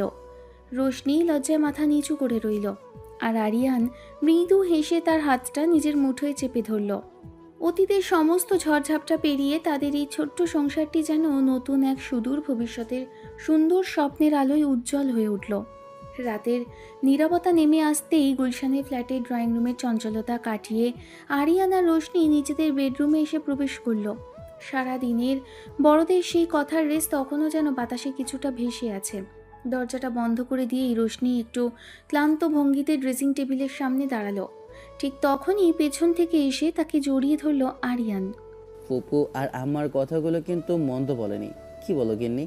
নাকি আমাদের সত্যি এবার একটু সিরিয়াস ভেবে দেখা উচিত? তোমার তো দেখি খুব ফুর্তি হচ্ছে। বড়রা এই কথাগুলো বলছে বলেই কি তোমার মনে এই বুদ্ধি জুটে গেল নাকি? এক্ষুনি ওসব নিয়ে একদম কথা বলবে না বলে দিলাম। আরে আমি তো জাস্ট ভালো পরামর্শের কথাটাই বলছি। তাছাড়া ফুপু তো আর ভুল বলেনি। একটা ছোট বাবু আসলে এই ঘরটার কোনায় কোনায় যে পরিমাণ আনন্দ বয়ে বেড়াবে সেটা কি তুমি একটুও ভাবছো না? বাপরে বাপ, এখন দেখি একদম গুরুজনদের দলে ভিড়ে গেল। আচ্ছা ঠিক আছে, এত যখন শখ হয়েছে কচিবুখের, তবে এসো আজ রাতেই তাহলে একেবারে পাকাপাকি প্রস্তুতি শুরু করে দেওয়া যাক। দেখি তোমার সাহস কত দূর। চ্যালেঞ্জ করছো আমাকে? এসো তবে দেখি কার জোর কত বেশি। আরিয়ানের চটজলদি এই কথায় ঘরের থমথমে গাম্ভীর্য নিমেষেই কর্পূরের মতো উড়ে গেল। খিলখিল করে হেসে উঠে রোশনি নিজেকে ছাড়িয়ে নেওয়ার চেষ্টা করতেই আরিয়ান তাকে আরও শক্ত করে নিজের বাহুডোরে জড়িয়ে ধরল। জীবনের সমস্ত ভুল বোঝাবুঝি আর অভিমানের পালা চুকিয়ে তাদের এই মিষ্টি রোম্যান্টিক রাতে নতুন এক সূচনার স্বপ্ন এসে কড়া নাড়ল। রাতের সেই মায়াবী আলোয় বিছানার পাশের মৃদু বাতিটা জ্বেলে দিয়ে রোশনি যখন নিজের চুলগুলো ঠিক করছিল, ঠিক তখনই পেছন থেকে নিঃশব্দে এগিয়ে এসে তার কোমরে আলতো করে হাত রাখল আরিয়ান। আচমকা এই ছোঁয়ায় রোশনির শরীরটা কেঁপে উঠল, আর ঠিক পরের মুহূর্তেই আরিয়ান তাকে আলতো করে ঘুরিয়ে দেওয়ালের দিকে মুখ ফিরিয়ে দিল। রোশনির পিঠটা তখন দেওয়ালে ঠেকে গেছে। আরিয়ান তার পিঠ থেকে অবাধ্য চুলগুলোকে সরিয়ে একপাশে নামিয়ে দিল, আর সেই উষ্ণ স্পর্শে রোশনির বুকটা ভারী হয়ে বারবার কেঁপে উঠতে লাগলো। কাল রাতে তো বেশ বড় বড় কথা বলছিলে, চ্যালেঞ্জ করেছিলে আমাকে। এখন বলো তো দেখি, এই ছোট্ট ছেলের ছোঁয়া কেমন লাগছে, নাকি ভয়ে এখন বুক কাঁপছে? কে কে ভয় পাচ্ছে? হুশের চোটে বড় তো অনেকেই করে। হ্যাঁ, কাজের বেলায় কত তো দৌড়াও সেটাই তো দেখতে চাচ্ছি। রোশনি এই চ্যালেঞ্জের সুরে একটু মুচকি হেসে আরিয়ান তার হাতটা ধীরে ধীরে রোশনির পেট থেকে পেটের উপর দিয়ে বুকে, তারপর সেখান থেকে কাঁধ পেরিয়ে গলার কাছে আর কানের লতির ঠিক পাশে নিয়ে গেল। সেই প্রতিটি ছোঁয়ায় রোশনির লোম খুব যেন দাঁড়িয়ে গেল। সে আর নিজেকে সামলাতে না পেরে কাঁপতে কাঁপতে দু হাত দিয়ে আরিয়ানকে শক্ত করে জড়িয়ে ধরল। এই ছোট্ট ছেলের ছোঁয়ার কাছেই তো তোমার সব অহংকার নিমিশেই গলে জল হয়ে যায়। বলো বলো, ঠিক কিনা? হ্যাঁ, পারছি। তোমার এই ছোট্ট ছেলের ছোঁয়ার কাছে আমি পুরোপুরি মাতাল হয়ে যাই। তোমার এই ভালোবাসার প্যারাজালি তো আজ আমি চিরতরে আবদ্ধ, আর কখনো ছাড়িয়ে নিতে পারবো না নিজেকে। রোশনির এই মিষ্টি স্বীকারোক্তি শোনার পর আরিয়ান আর এক মুহূর্ত অপেক্ষা করল না। এক ঝটকায় তাকে কোলে তুলে নিয়ে সোজা বিছানার নরম জাজিমের উপর শুইয়ে দিল। রোশনির ঠিক ওপরে ঝুঁকে পড়ে তার হাত দুটো বিছানার সাথে শক্ত করে চেপে ধরল সে। এবার চলো, চ্যালেঞ্জটা কার জেতা হলো, নাকি এখনো আরও কিছু বাকি আছে? তখন রোশনি বলল, হেরে গেছি। তোমার কাছে হেরে যেতেই তো আমার সব থেকে বেশি ভালো লাগে আরিয়ান। রোশনির ভেজা চোখের পলক আর ভারী নিঃশ্বাসের মাঝে আরিয়ান তার ঠোঁট নামিয়ে দিল রোশনির ঠোঁটে। সেই গভীর নেশা ধরানো চুম্বনের সময় রোশনির চোখ দিয়ে গড়িয়ে পড়ল এক ফোঁটা আনন্দের নোনতা জল। দুজন মানুষ যেন একাত্ম হয়ে মিশে গেল সময়ের সীমানা ছাড়িয়ে এক অন্য ভুবনে। ভোরের নরম আলো এসে পড়েছে গুলশানের সেই ফ্ল্যাটের বেডরুমে। রাতের সমস্ত উত্তাপ, ভালোবাসার সুবাস আর একাত্ম হয়ে যাওয়ার রেশ তখনও লেপ্টে আছে পুরো ঘরে। রোশনির মাথাটা আলতো করে হেলানো আছে আরিয়ানের চওড়া বুকের ওপর, আর আরিয়ানের এক হাত পরম যত্নে জড়িয়ে ধরে রেখেছে রোশনিকে। কি ব্যাপার গিন্নি, কাল রাতে চ্যালেঞ্জটার পর আজ সকালে কি একটু বেশি চুপচাপ মনে হচ্ছে, নাকি সেই ছোট্ট ছেলের ছোঁয়ায় এখনো ঘোর কাটেনি? একদম পেকে গেছো তুমি, তাই না? সারাদিন শুধু মুখে দুষ্টুমি। আচ্ছা, সেদিন যখন ওই বাচ্চাটাকে বাঁচাতে গিয়ে গাড়িটার সামনে নিজের জীবন বাজিয়ে রেখেছিলে, তখন আমার অবস্থা কী হয়েছিল জানো? বুকটা কেঁপে উঠেছিল এই ভেবে যে শুধু একটা অপরিচিত বাচ্চাকে বাঁচাতে গিয়ে তুমি যদি নিজের জীবনটা হারিয়ে ফেলতে, তাহলে আমি কোথায় দাঁড়াতাম। রোশনির গলায় এবার আর কোনো অভিমান ছিল না, ছিল শুধুই গভীর এক ভালো লাগার মায়া আর ভালোবাসার টান। আরিয়ান বুঝতে পারল সেদিন নিজের ইচ্ছায় নয়, বরং এক মহৎ মানবিক কারণেই সে ঝাঁপিয়ে পড়েছিল। কিন্তু সেই টানের গভীরতাই আজ তাদের আরও কাছাকাছি নিয়ে এসেছে। সে সঙ্গে সঙ্গে রোশনির মাথাটা একটু ওপরে তুলে তার চোখের দিকে সরাসরি তাকালো। সেদিন নিজের জীবনের কথা আমার একেবারের জন্য মাথাতেও আসেনি রোশনি। একটা নিষ্পাপ শিশুকে বাঁচাতে যাওয়াটা আমার কর্তব্য ছিল, কিন্তু সেই মুহূর্তে আমার মনে হয়েছিল যদি কোনো কারণে তোমার থেকে চিরকালের মতো দূরে যেতে হয়, তবে এই দুনিয়া আমার বেঁচে থাকার কোনো অর্থই থাকতো না। তোমার এই রাগ, তোমার এই অভিমান, ওগুলো ছাড়া তো আমি সম্পূর্ণ শূন্য। তুমি এসব এভাবেই সবার কথা আগে ভাবো। সেদিন তো আমি শুধু ভয়ে কাঠ হয়ে গিয়েছিলাম। কথা দিচ্ছি নিজে থেকে বেশি যত্ন নেব আমার এই পাগলেটার, আর কখনো তোমাকে এক ফোঁটা চোখের জলও ফেলতে দেব না। রোশনি আর কোনো কথা বাড়ালো না। সব ভয় আর উৎকণ্ঠার মেঘ উড়িয়ে দিয়ে সে আবার নিজের মুখটা লুকিয়ে ফেলল আরিয়ানের উষ্ণ বুকে। সকালে স্নিগ্ধ রোদের আলোয় তাদের এই ভালোবাসার ঘরটি যেন এক নতুন জীবনের প্রতিশ্রুতি নিয়ে আরও একবার পরিপূর্ণ হয়ে উঠল। ঘটনার মাসখানেক পর গুলশানের সেই ফ্ল্যাটে জীবনের স্বাভাবিক ছন্দে দিন কাটছিল ঠিকই, কিন্তু হঠাৎ করে সেই সুখের আকাশে একটা কালো মেঘের ছায়া নেমে এলো। কিছুদিন ধরে রোশনির শরীরটা একদমই ভালো যাচ্ছিল না। অতিরিক্ত ক্লান্তি, মাঝে মাঝে মাথা ঘুরে পড়ে যাওয়া আর শারীরিক দুর্বলতার কারণে আরিয়ান তাকে জোর করে গুলশানের এক নামী ডাক্তারের কাছে নিয়ে গেল। ডাক্তারের চেম্বারের ভেতরে তখন পিনপতন নীরবতা। ডাক্তার গম্ভীর মুখে কিছু রিপোর্ট উল্টেপাল্টে দেখছেন, আর টেবিলের সামনে বসা আরিয়ান আর রোশনির বুকটা অজানা আশঙ্কায় দুমদুম করে কাঁপছে। বেশ কিছুক্ষণ পর ডাক্তার চশমাটা খুলে টেবিলের উপর রেখে তাদের দিকে তাকালেন।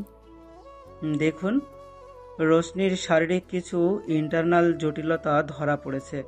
টেস্ট রিপোর্টগুলো যা বলছে তাতে ভবিষ্যতে ওর মা হওয়া বা প্রেগনেন্ট হওয়ার কোনো সম্ভাবনাই আর নেই। শরীর এই ধকলটা নেয়ার মতো অবস্থায় নেই। যত দ্রুত সম্ভব এই বিষয়টার সাথে মানিয়ে নেওয়াই আপনাদের জন্য ভালো হবে।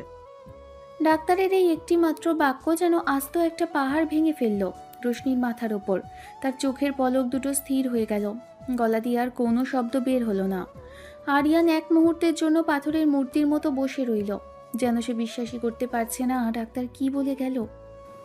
আপনি কি বলছেন ডাক্তার? অন্য কোনো ভালো চিকিৎসা নেই? একটু ভালো করে দেখুন না প্লিজ। আমি খুব দুঃখিত মিস্টার আরিয়ান, মেডিকেল সায়েন্সের দিক থেকে এই সত্যটাকে পাল্টানোর কোনো উপায় আমাদের হাতে নেই। এখন আপনাদের দুজনকে মানসিকভাবে অনেক বেশি শক্ত থাকতে হবে। ডাক্তারের চেম্বার থেকে বের হয়ে গাড়িতে ওঠার পর পুরো পথটা দুজনেই একটা কথাও বলল না। ফ্ল্যাটে ফিরে আসার পর দরজা বন্ধ হতেই রোশনি আর নিজেকে ধরে রাখতে পারল না। সে বিছানার এক কোণে বসে কাগজে পুতুলের মতো ফুপিয়ে ফুপিয়ে কেঁদে উঠল, যেন তার ভেতরের সব স্বপ্ন এক নিমেষে চুরমার হয়ে গেছে। দেখলে তো, আমি তো সেদিন বড় বড় কথা বলেছিলাম যে এখনই বাচ্চা নেওয়ার দরকার নেই, নিজে একটু গুছিয়ে নেব। সৃষ্টিকর্তা বুঝিয়ে আমার এই অহংকারটাই এভাবে ভেঙে দিলেন। আমি আর কোনোদিন মা হতে পারবো না আরিয়ান। একটা একটা অসম্পূর্ণ মেয়ে আমি। কিন্তু তোমার পরিবার, তোমার মা পপু, তারা তো সবসময় একটা একটা কচিমুখের স্বপ্ন দেখেছে।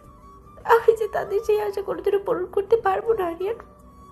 রোশনির এই আর্তনাদ আর কান্নায় আরিয়ানের বুকটা চিরে রক্তক্ষরণ হতে লাগলো। সে এক মুহূর্তও দেরি না করে দ্রুত গিয়ে রোশনির সামনে হাঁটু গেড়ে বসল, আর রোশনির কাঁপতে থাকা মুখটা নিজের দু হাতের তালুতে তুলে ধরল। এসব তুমি কি উল্টাপাল্টা বলছো? রোশনি, মা হতে পারোনি তো কি হয়েছে? এই দুনিয়ায় কি আমার সব সুখ কেবল একটা সন্তানের মাঝে আটকে আছে? আমার কাছে তুমি মানে আমার পুরো পৃথিবী, আমার সব সুখ। আর কখনো যদি এমন কথা মুখে এনেছো তাহলে কিন্তু আমার যে খারাপ আর কেউ হবে না বলে দিলাম।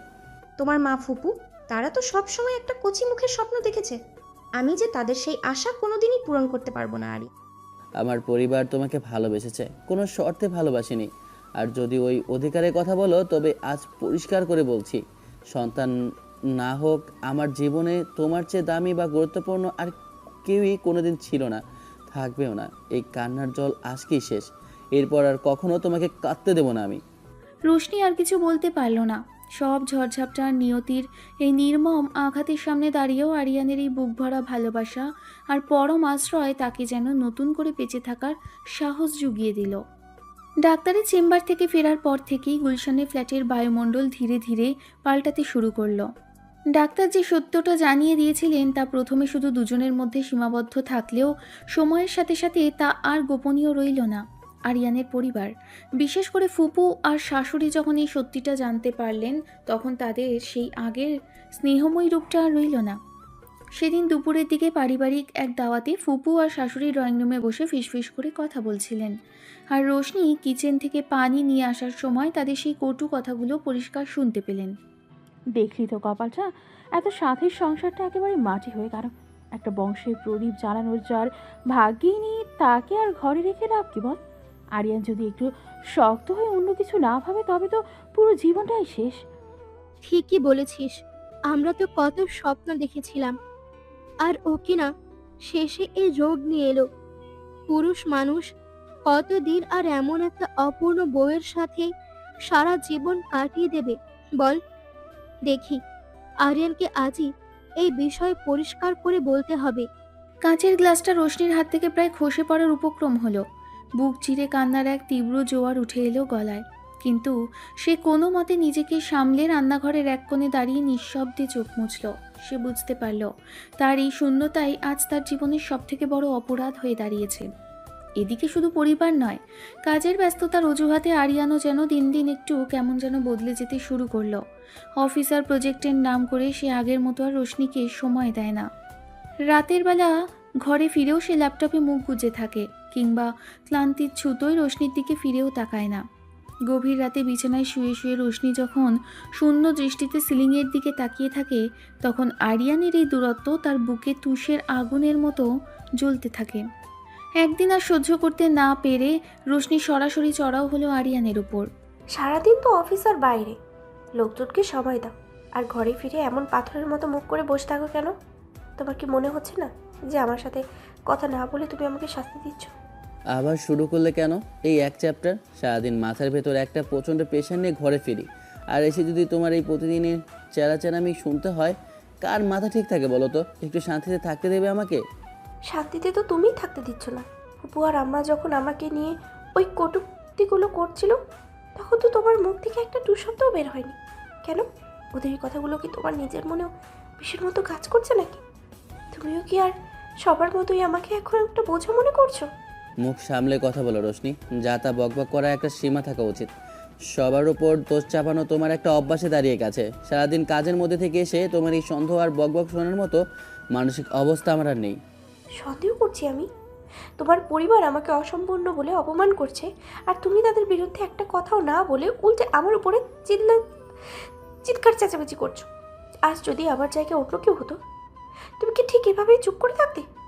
পরিষ্কার করে বলে দাও না যে কেন যে ওই অপূর্ণ একটা বউ তোমার আর ভালো লাগছে না। থামো বলছি, আর একটা শব্দও বাড়াবে না। দিনরাত শুধু এই ইমোশনাল ড্রামা আর নাটক করতে পারো তুমি। আর যদি কোনো উপায় না থাকে, তাহলে প্রতিদিনের ঝামেলা শেষ কোথায় সেটা আমার জানা নেই। আরিয়ানের এই নির্মম কথাগুলো তীরের মতো এসে বিঁধল রোশনির বুকে। সে আর এক মুহূর্ত সেখানে দাঁড়িয়ে রইল না। চোখের জল চেপে ধরে দ্রুত ঘর থেকে বেরিয়ে দরজাটা সজোরে বন্ধ করে দিল। আর দুজনের মাঝের এই দূরত্ব যেন এক মুহূর্তের ব্যবধানে এক বিশাল অবিশ্বাসের দেওয়াল তৈরি করে দিল। ঝগড়ার পর থেকে গুলশানের ফ্ল্যাটের পরিবেশটা যেন আরও ভারী হয়ে উঠেছে। গত কয়েকদিন ধরে দুজনের মধ্যে ঠিকমতো কোনো কথাও হয়নি। অফিসে যাওয়ার সময় আরিয়ান না বলেই চলে যায়, আর রাতে ফিরে সোজা ড্রয়িং রুমে বা অন্য রুমে গিয়ে সময় কাটায়। এই নীরবতা আর দূরত্ব রোশনির ভেতরে সব শক্তি ধীরে ধীরে শুষে নিচ্ছিল। সেদিন গভীর রাত, চারপাশে একদম নিস্তব্ধ। রোশনি বিছানায় একা শুয়ে ছটফট করছিল। তার চোখের কোণ বেয়ে অবিরাম জল গড়িয়ে পড়ছে। এই দম বন্ধ করা পরিস্থিতি আর সহ্য করতে না পেরে সে বিছানা থেকে উঠে সোজা গিয়ে বসলো ড্রয়িং রুমের সোফায়। আরিয়ান তখন তার স্টাডি রুমে ল্যাপটপ নিয়ে বসে কাজ করছিল। দরজাটা একটু ফাঁকা থাকায় রোশনি এসে দরজায় ধাক্কা দিয়ে সোজা ভেতরে প্রবেশ করলো। এভাবে আর কতদিন চলবে আরিয়ান? এভাবে আমাকে প্রতিদিন তিলে তিলে মেরে ফেলার চেয়ে একেবারে শেষ করে দিচ্ছ না কেন? আমার এই চোখের জল কি তোমার একটুও গায়ে লাগে না? আবার শুরু করলে? রাত দুপুরে এসে এই চিৎকার চেঁচামেচি না করলে কি তোমার শান্তি হয় না? আমি কি একা একা শান্তিতে একটু নিঃশ্বাসও নিতে পারবো না? শান্তিতে তো তুমিই থাকতে চাচ্ছ। যেদিন থেকে ওই ডাক্তারের রিপোর্টটা এসেছে, সেদিন থেকেই তো তুমি আমাকে সহ্য করতে পারছো না। মুখে যতই বড় বড় কথা বলো না কেন, আজ ফুপু আর আম্মার মতো তোমার মনেও কোথাও না কোথাও এই বিশ্বাস ঢুকেই গেছে যে আমি একটা অপূর্ণ মানুষ, একটা বোঝা, তাই না? হ্যাঁ, ঠিক বলেছ। সহ্য করতে পারছি না। সারাদিন কাজের মধ্যে হাজারটা ঝামেলা সামলে যখন ক্লান্ত হয়ে ঘরে ফিরি, তখন একটু শান্তির বদলে যদি প্রতিদিন তোমার এই কান্নাকাটি আর অভিযোগ শুনতে হয়, কার মাথা ঠিক থাকে বলো তো? তুমি নিজেই তো আমাদের এই সুন্দর সম্পর্কটাকে বিষাক্ত করে তুলছ। বিষাক্ত আমি করছি? আমি নিজের ইচ্ছাতে এই অভিশাপ ডেকে এনেছি নাকি? আজ বুঝতে পারছি, সেদিন তুমি আমাকে সান্ত্বনা দেওয়ার সময় যা বলেছিলে সবটাই ছিল মুখের কথা। ভেতর থেকে তুমিও আমাকে সহ্য করতে পারছো না, ঘৃণা করছো। যথেষ্ট হয়েছে রোশনি। আর এক শব্দ যদি মুখ থেকে বের করেছো, তবে ফল ভালো হবে না বলে দিলাম। আমার ওপর সারাক্ষণ এই অবিশ্বাসের বর্জন ছড়ানো বন্ধ করো। কেন বন্ধ করবো? আজ আমাকে মুখ বন্ধ করতে বলছো কেন? আজ পরিষ্কার করে দাও, এই অপূর্ণ বউকে কি তোমার আর একটুও ভালো লাগছে না? আমাকে কি এই বাড়ি থেকে তাড়িয়ে দেওয়ার কথাই ভাবছো তুমি? রোশনির এই শেষ কথাটায় আরিয়ান যেন থমকে গেল। রাগ আর উত্তেজনার চোটে তার সমস্ত শরীর থরথর করে কাঁপছে। সে আর একটা কথাও না বলে সজোরে ঘরের দরজাটা ধাক্কা দিয়ে বেরিয়ে গেল এবং ফ্ল্যাটের প্রধান দরজার মস্ত এক শব্দ করে ঘর ছেড়ে বেরিয়ে গেল। রাত তখন গভীর। গুলশানের সেই ফ্ল্যাটের মেঝেতে বসে রোশনি ফুঁসে ফুঁসে কেঁদে চলল। চারপাশে এই নিঃসঙ্গতা আর আরিয়ানের চলে যাওয়া তাকে যেন একেবারে শূন্য করে দিল। রাত তখন গভীর। আরিয়ান রাগ করে ঘর ছেড়ে বেরিয়ে যাওয়ার পর ফ্ল্যাটটা একেবারে নিস্তব্ধ হয়ে পড়েছিল। ড্রয়িং রুমের কোণে টিমটিমে আলোয় রোশনি কিছুক্ষণ পাথরের মতো বসে রইল। তার চোখের সব জল যেন ফুরিয়ে গেছে। বুক জুড়ে শুধু এক শূন্যতা আর তীব্র দীর্ঘশ্বাস। সে বুঝতে পারল যে মানুষটার হাত ধরে সে সারা জীবন কাটিয়ে দিতে চেয়েছিল, আজ সে নিজেই তার জীবনের সবচেয়ে বড় বোঝা হয়ে দাঁড়িয়েছে। ফিসফিস করে নিজের মনেই কি যেন বলে উঠল রোশনি। তারপর আলতো পায়ে শোবার ঘরে গিয়ে একটা ছোট ট্রাভেল ব্যাগ বের করলো। নিজের খুব জরুরি 2-1টা কাপড় আর বাবা মার দেওয়া ছোট্ট একটা স্মারক ছাড়া আর কিছুই সে ব্যাগে নিল না। ড্রয়িং রুমের টেবিলে একটা সাদা কাগজের টুকরো রেখে সে গভীর রাতেই ফ্ল্যাটের দরজা খুলে বেরিয়ে গেল।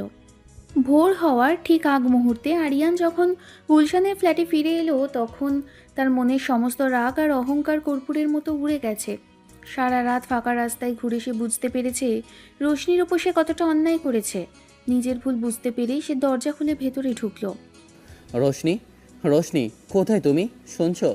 আমার রাগটা একটু বেশি হয়ে গিয়েছিল, কিন্তু বিশ্বাস করো আমি এমনভাবে। পুরো ফ্ল্যাট জুড়ে পিনপতন নীরবতা। কোনো সাড়া না পেয়ে আরিয়ান দ্রুত শোবার ঘরে গেল, কিন্তু সেখানেও রোশনির কোনো দেখা মিলল না। ড্রয়িং রুমের ডাইনিং টেবিলে একটা কাগজ ফ্লাওয়ার ভাসের নিচে চাপা দেওয়া আছে দেখে তার বুকটা হাড়হিম করা আতঙ্কে কেঁপে উঠল। হাত কাঁপতে কাঁপতে সে কাগজটা তুলে নিল। তোমার এই বোঝাটাকে আমি নিজেই চিরকালের মতো সরিয়ে নিলাম। তোমার পরিবার বা তোমার জীবনে আমি আর কোনোদিনও অশান্তি হয়ে ফিরবো না। ভালো থেকো। চিঠির এই কটা লাইন পড়ার পর আরিয়ানের পায়ের তলার মাটি যেন সরে গেল। কাগজের টুকরোটা তার হাত থেকে খসে পড়ে গেল মেঝেতে। সে উন্মাদের মতো পুরো ফ্ল্যাটে রোশনিকে খুঁজতে লাগলো, কিন্তু রোশনি ততক্ষণে গুলশানের সেই ফ্ল্যাট ছেড়ে চিরতরে হারিয়ে গেছে। তার এই নিখোঁজ হয়ে যাওয়া এক মুহূর্তে পাল্টে দিল তাদের পুরো গল্পটাকে। রোশনি রেখে যাওয়া এই ছোট্ট চিঠিটা আরিয়ানের মাথার ওপর যেন আস্ত একটা আকাশ ভেঙে ফেলল। গুলশানের সেই ফ্ল্যাটের চত্বরে দাঁড়িয়ে সে বুঝতে পারল নিজের অহংকার আর সাময়িক ক্ষোভের আগুনে সে নিজেই পুড়িয়ে ছাই করে দিয়েছে তার সবচেয়ে দামি ভালোবাসাকে। ভোর হতেই আরিয়ান উন্মাদের মতো গাড়ি নিয়ে বেরিয়ে পড়ল রোশনির খোঁজে। সে প্রথমে গেল রোশনির বাবার বাড়িতে, কিন্তু সেখানে গিয়ে সে জানতে পারল রোশনি সেখানে যায়নি। এরপর একে একে রোশনির কোনো ঘনিষ্ঠ বন্ধু বা আত্মীয় কারোর বাড়িতেই তার কোনো খোঁজ মিলল না। চারপাশটা যেন এক অদ্ভুত শূন্যতায় গ্রাস করে নিয়েছে। এদিকে টানা 3 দিন ধরে কোনো খোঁজ না পেয়ে আরিয়ানের অবস্থা তখন পাগল প্রায়। অফিস, কাজ, প্রজেক্ট সব কিছু সে এক লহমায় ফেলে দিয়েছে। গুলশানে সেই ফাঁকা ফ্ল্যাটে ফিরলেই টেবিলে রাখা সেই ছোট্ট কাগজটার কথা মনে পড়ে, আর তার বুকটা চিরে এক বুক কান্না বেরিয়ে আসে। সে বুঝতে পারল যে মানুষটাকে সে সবসময় নিজের পাশে দেখতে চেয়েছিল, আজ তাকে নিজের হাতেই হারিয়ে ফেলেছে সে। ঠিক এমন সময় চতুর্থ দিন সকালে আরিয়ানের ফোনে একটা অজানা নম্বর থেকে কল এলো। হাত কাঁপতে কাঁপতে সে ফোনটা রিসিভ করলো। হ্যালো, আমি কি মিস্টার আরিয়ানের সাথে কথা বলছি? বলছিল কি উত্তরা স্টেশনের কাছে একটা ছোট হাসপাতালে একটা মেয়েকে অ্যাক্সিডেন্টাল কেসে ভর্তি করা হয়েছে। তার কাছে একটা হ্যান্ডব্যাগে আপনার এই নাম্বারটা একটা ডায়েরিতে লেখা পাওয়া গেছে। একটু তাড়াতাড়ি কি হাসপাতালে আসতে পারবেন? পেশেন্টের অবস্থা বেশ সংকটাপন্ন। ফোনের ওপাশ থেকে বলা এই কথাগুলো শোনার পর আরিয়ানের হাতের ফোনটা খসে পড়ার উপক্রম হলো। গোটা পৃথিবীটা যেন তার চোখের সামনে ঘুরতে শুরু করলো। রোশনি কি তবে সত্যি সত্যি চিরকালের মতো হারিয়ে যাচ্ছে? এক মুহূর্ত দেরি না করে আরিয়ান ঝড়ের বেগে গাড়িতে স্টার্ট দিল। চতুর্থ দিন সকালে উত্তরা স্টেশনের কাছে সেই ছোট হাসপাতালটার করিডোর তখন থমথমে। আরিয়ান যখন উন্মাদের মতো হাসপাতালের জরুরি বিভাগে গ্লাস ঠেলে ভেতরে ঢুকলো, তখন তার বুকের ভেতরটা অজানা আশঙ্কায় দুমদুম করে কাঁপছে। রিসেপশন কাউন্টারে দাঁড়িয়ে থাকা নার্সদের দিকে হাঁপাতে হাঁপাতে এগিয়ে গেল আরিয়ান। একটু আগেই হাসপাতালে একটা অ্যাক্সিডেন্ট কেস এসেছে না? রোশনি নাম। কোন কেবিনে বা আইসিইউতে আছে একটু বলবেন প্লিজ? হ্যাঁ মিস্টার আরিয়ান, তো পেশেন্টকে এইমাত্র 2 নম্বর কেবিনে শিফট করা হয়েছে, তবে ওনার অবস্থা এখনও বেশ ক্রিটিক্যাল। মাথার আঘাতটা বেশ গুরুতর। নার্সের কথা শেষ হওয়ার আগেই আরিয়ান আর এক মুহূর্ত সেখানে দাঁড়ালো না। সেই সোজা দৌড়ে গিয়ে 2 নম্বর কেবিনের ধাক্কা দেওয়া দরজাটা ঠেলে ভেতরে প্রবেশ করলো। কেবিনের ভেতরটা ওষুধের চড়া গন্ধে ভারী। হোয়াইট বেডের ওপর শুয়ে আছে রোশনি। তার কপালে সাদা ব্যান্ডেজ জড়ানো, মুখটা ফ্যাকাশে আর নিস্তেজ। অক্সিজেন মাস্কের ভেতর থেকে তার দীর্ঘশ্বাস ফেলার মৃদু শব্দ ছাড়া পুরো ঘরে আর কোনো শব্দ নেই। আরিয়ান ধীর পায়ে বিছানার পাশে গিয়ে দাঁড়িয়ে থমকে গেল। তার গলা দিয়ে কোনো শব্দ বের হলো না, শুধু দু চোখ বেয়ে গড়িয়ে পড়ল কান্নার নোনা জল। সে কাঁপতে কাঁপতে রোশনির নিথর ঠান্ডা হাতটা নিজের দুই হাতে তালুর মধ্যে তুলে নিল। রোশনি, চোখ খুলো গিন্নি, আমাকে ক্ষমা করে দাও। আমি এত বোকা কেন হলাম? তোমাকে একটু শান্তিতে থাকতে গিয়ে নিজেই তো তোমাকে হারিয়ে ফেলতে বসেছি। প্লিজ এভাবে ফিরিয়ে দিও না আমাকে। একটা কথা শুধু বলো, চোখ মেলে তাকাও আমার দিকে। আরিয়ানের এই আকুল আর্তনাদ আর কান্নার আওয়াজেও রোশনির চোখের পাতা দুটো একটুও কাঁপল না। মনিটরের পিনপিন শব্দটা যেন প্রতি মুহূর্তে মনে করিয়ে দিচ্ছিল যে তাদের ভালোবাসার এই সুতোটা যে কোনো মুহূর্তে ছিঁড়ে যেতে পারে। নিজের করা ভুলের প্রায়শ্চিত্ত করার সুযোগটুকুও কি তবে আরিয়ান পাবে না? কেবিনের ভেতর তখন এক ভারী নিস্তব্ধতা। মনিটরের পিনপিন শব্দটা ছাড়া আর কোনো আওয়াজ নেই।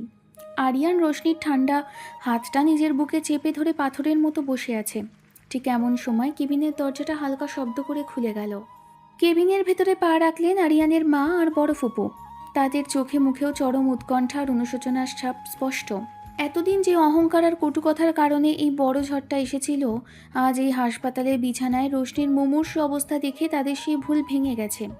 আরিয়ান, কেমন আছে রোশনি? ডাক্তার কিছু বলেছে? আমাদের ক্ষমা করে দে বাবা। সেদিন আমাদের ওই কথাগুলোর জন্যই তো মেয়েটা আমার পাগল পাড়া হয়ে ঘর ছেড়ে চলে গিয়েছিল।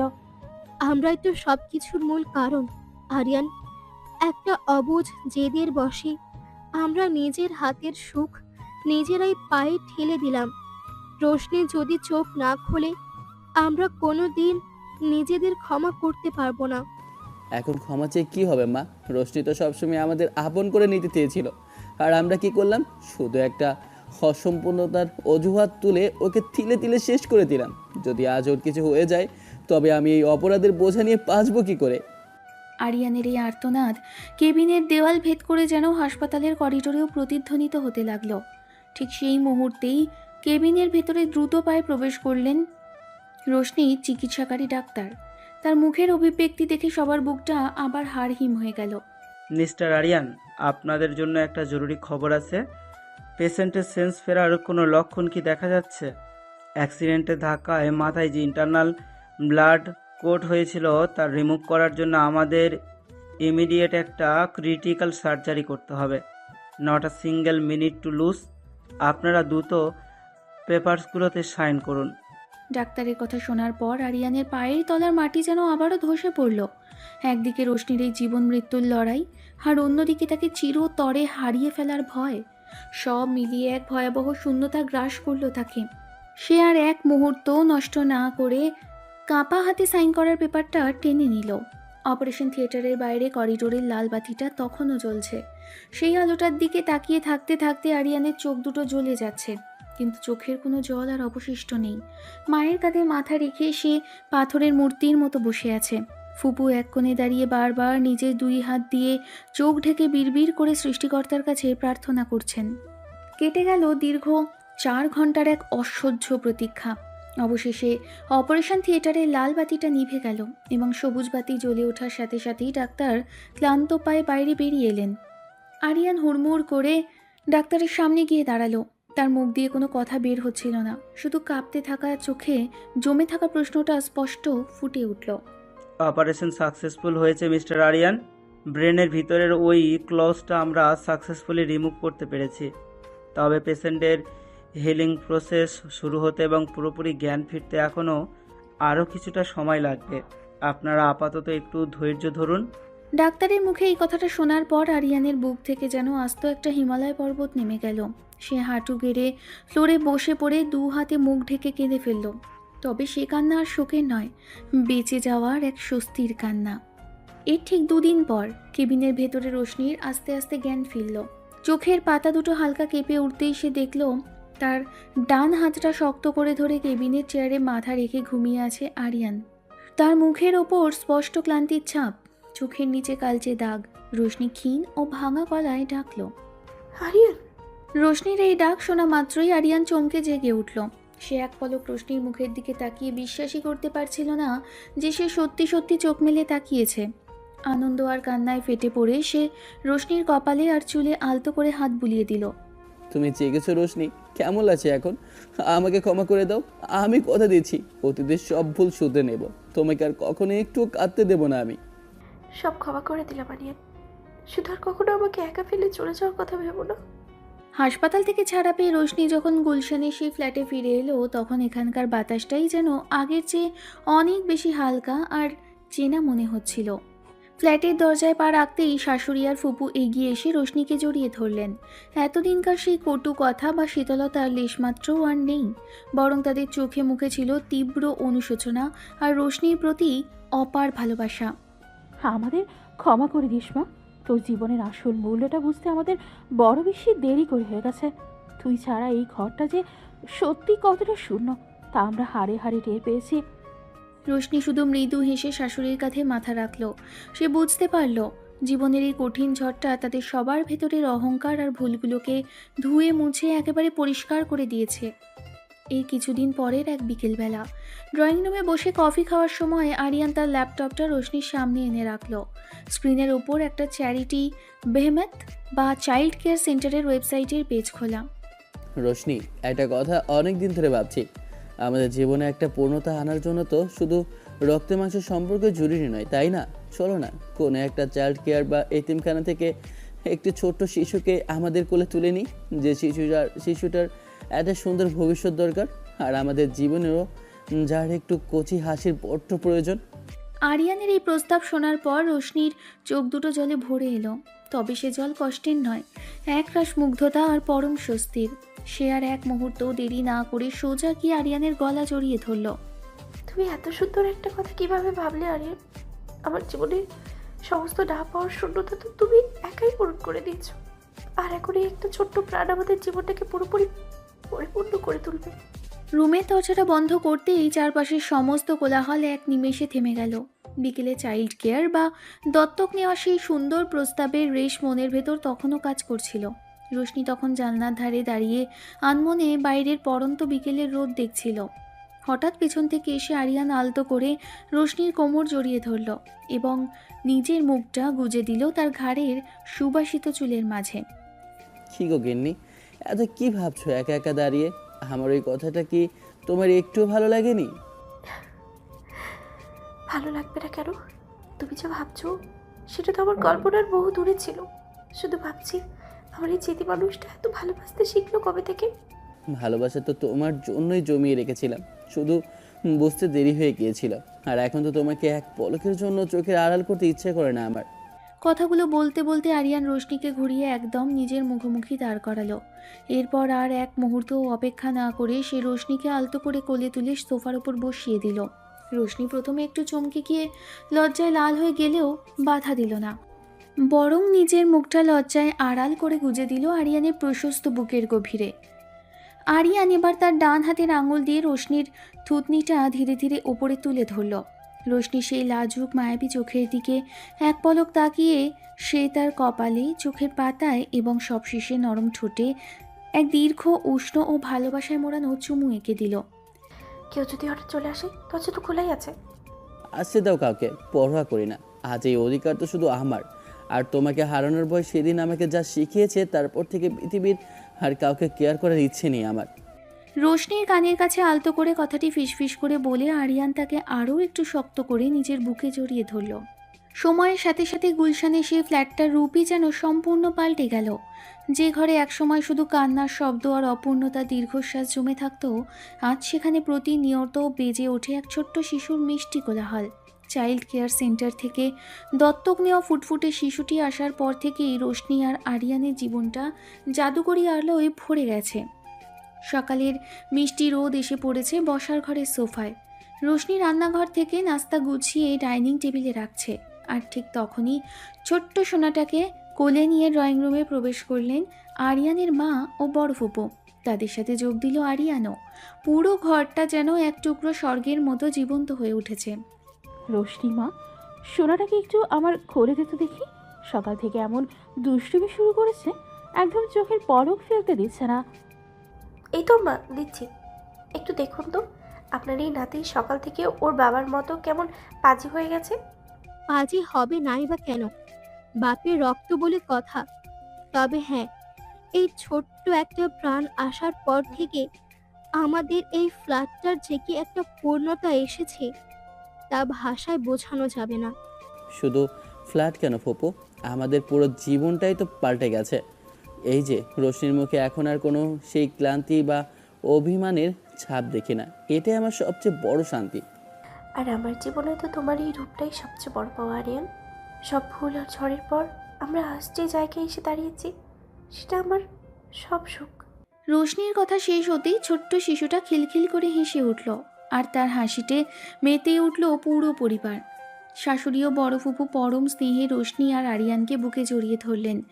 এতদিনকার সমস্ত দূরত্ব, ভুল বোঝাবুঝি আর অহংকার আর সেই পরিবারের ভালোবাসার জোয়ারে পুরোপুরি ধুয়ে মুছে একাকার হয়ে গেছে। জানালার বাইরে তখন দুপুরের সোনালি রোদ পুরো ঢাকাকে রাঙিয়ে দিয়েছে। সমাজ বা পারিপার্শ্বিকতার সমস্ত বাঁকা কথাকে বহু পেছনে ফেলে রোশনি, আরিয়ান আর তাদের এই ছোট্ট পরিবারটি মিলে গড়ে তুলেছে এক সুখে শান্তিতে ভরপুর ভালোবাসার চিরন্তন ঠিকানা।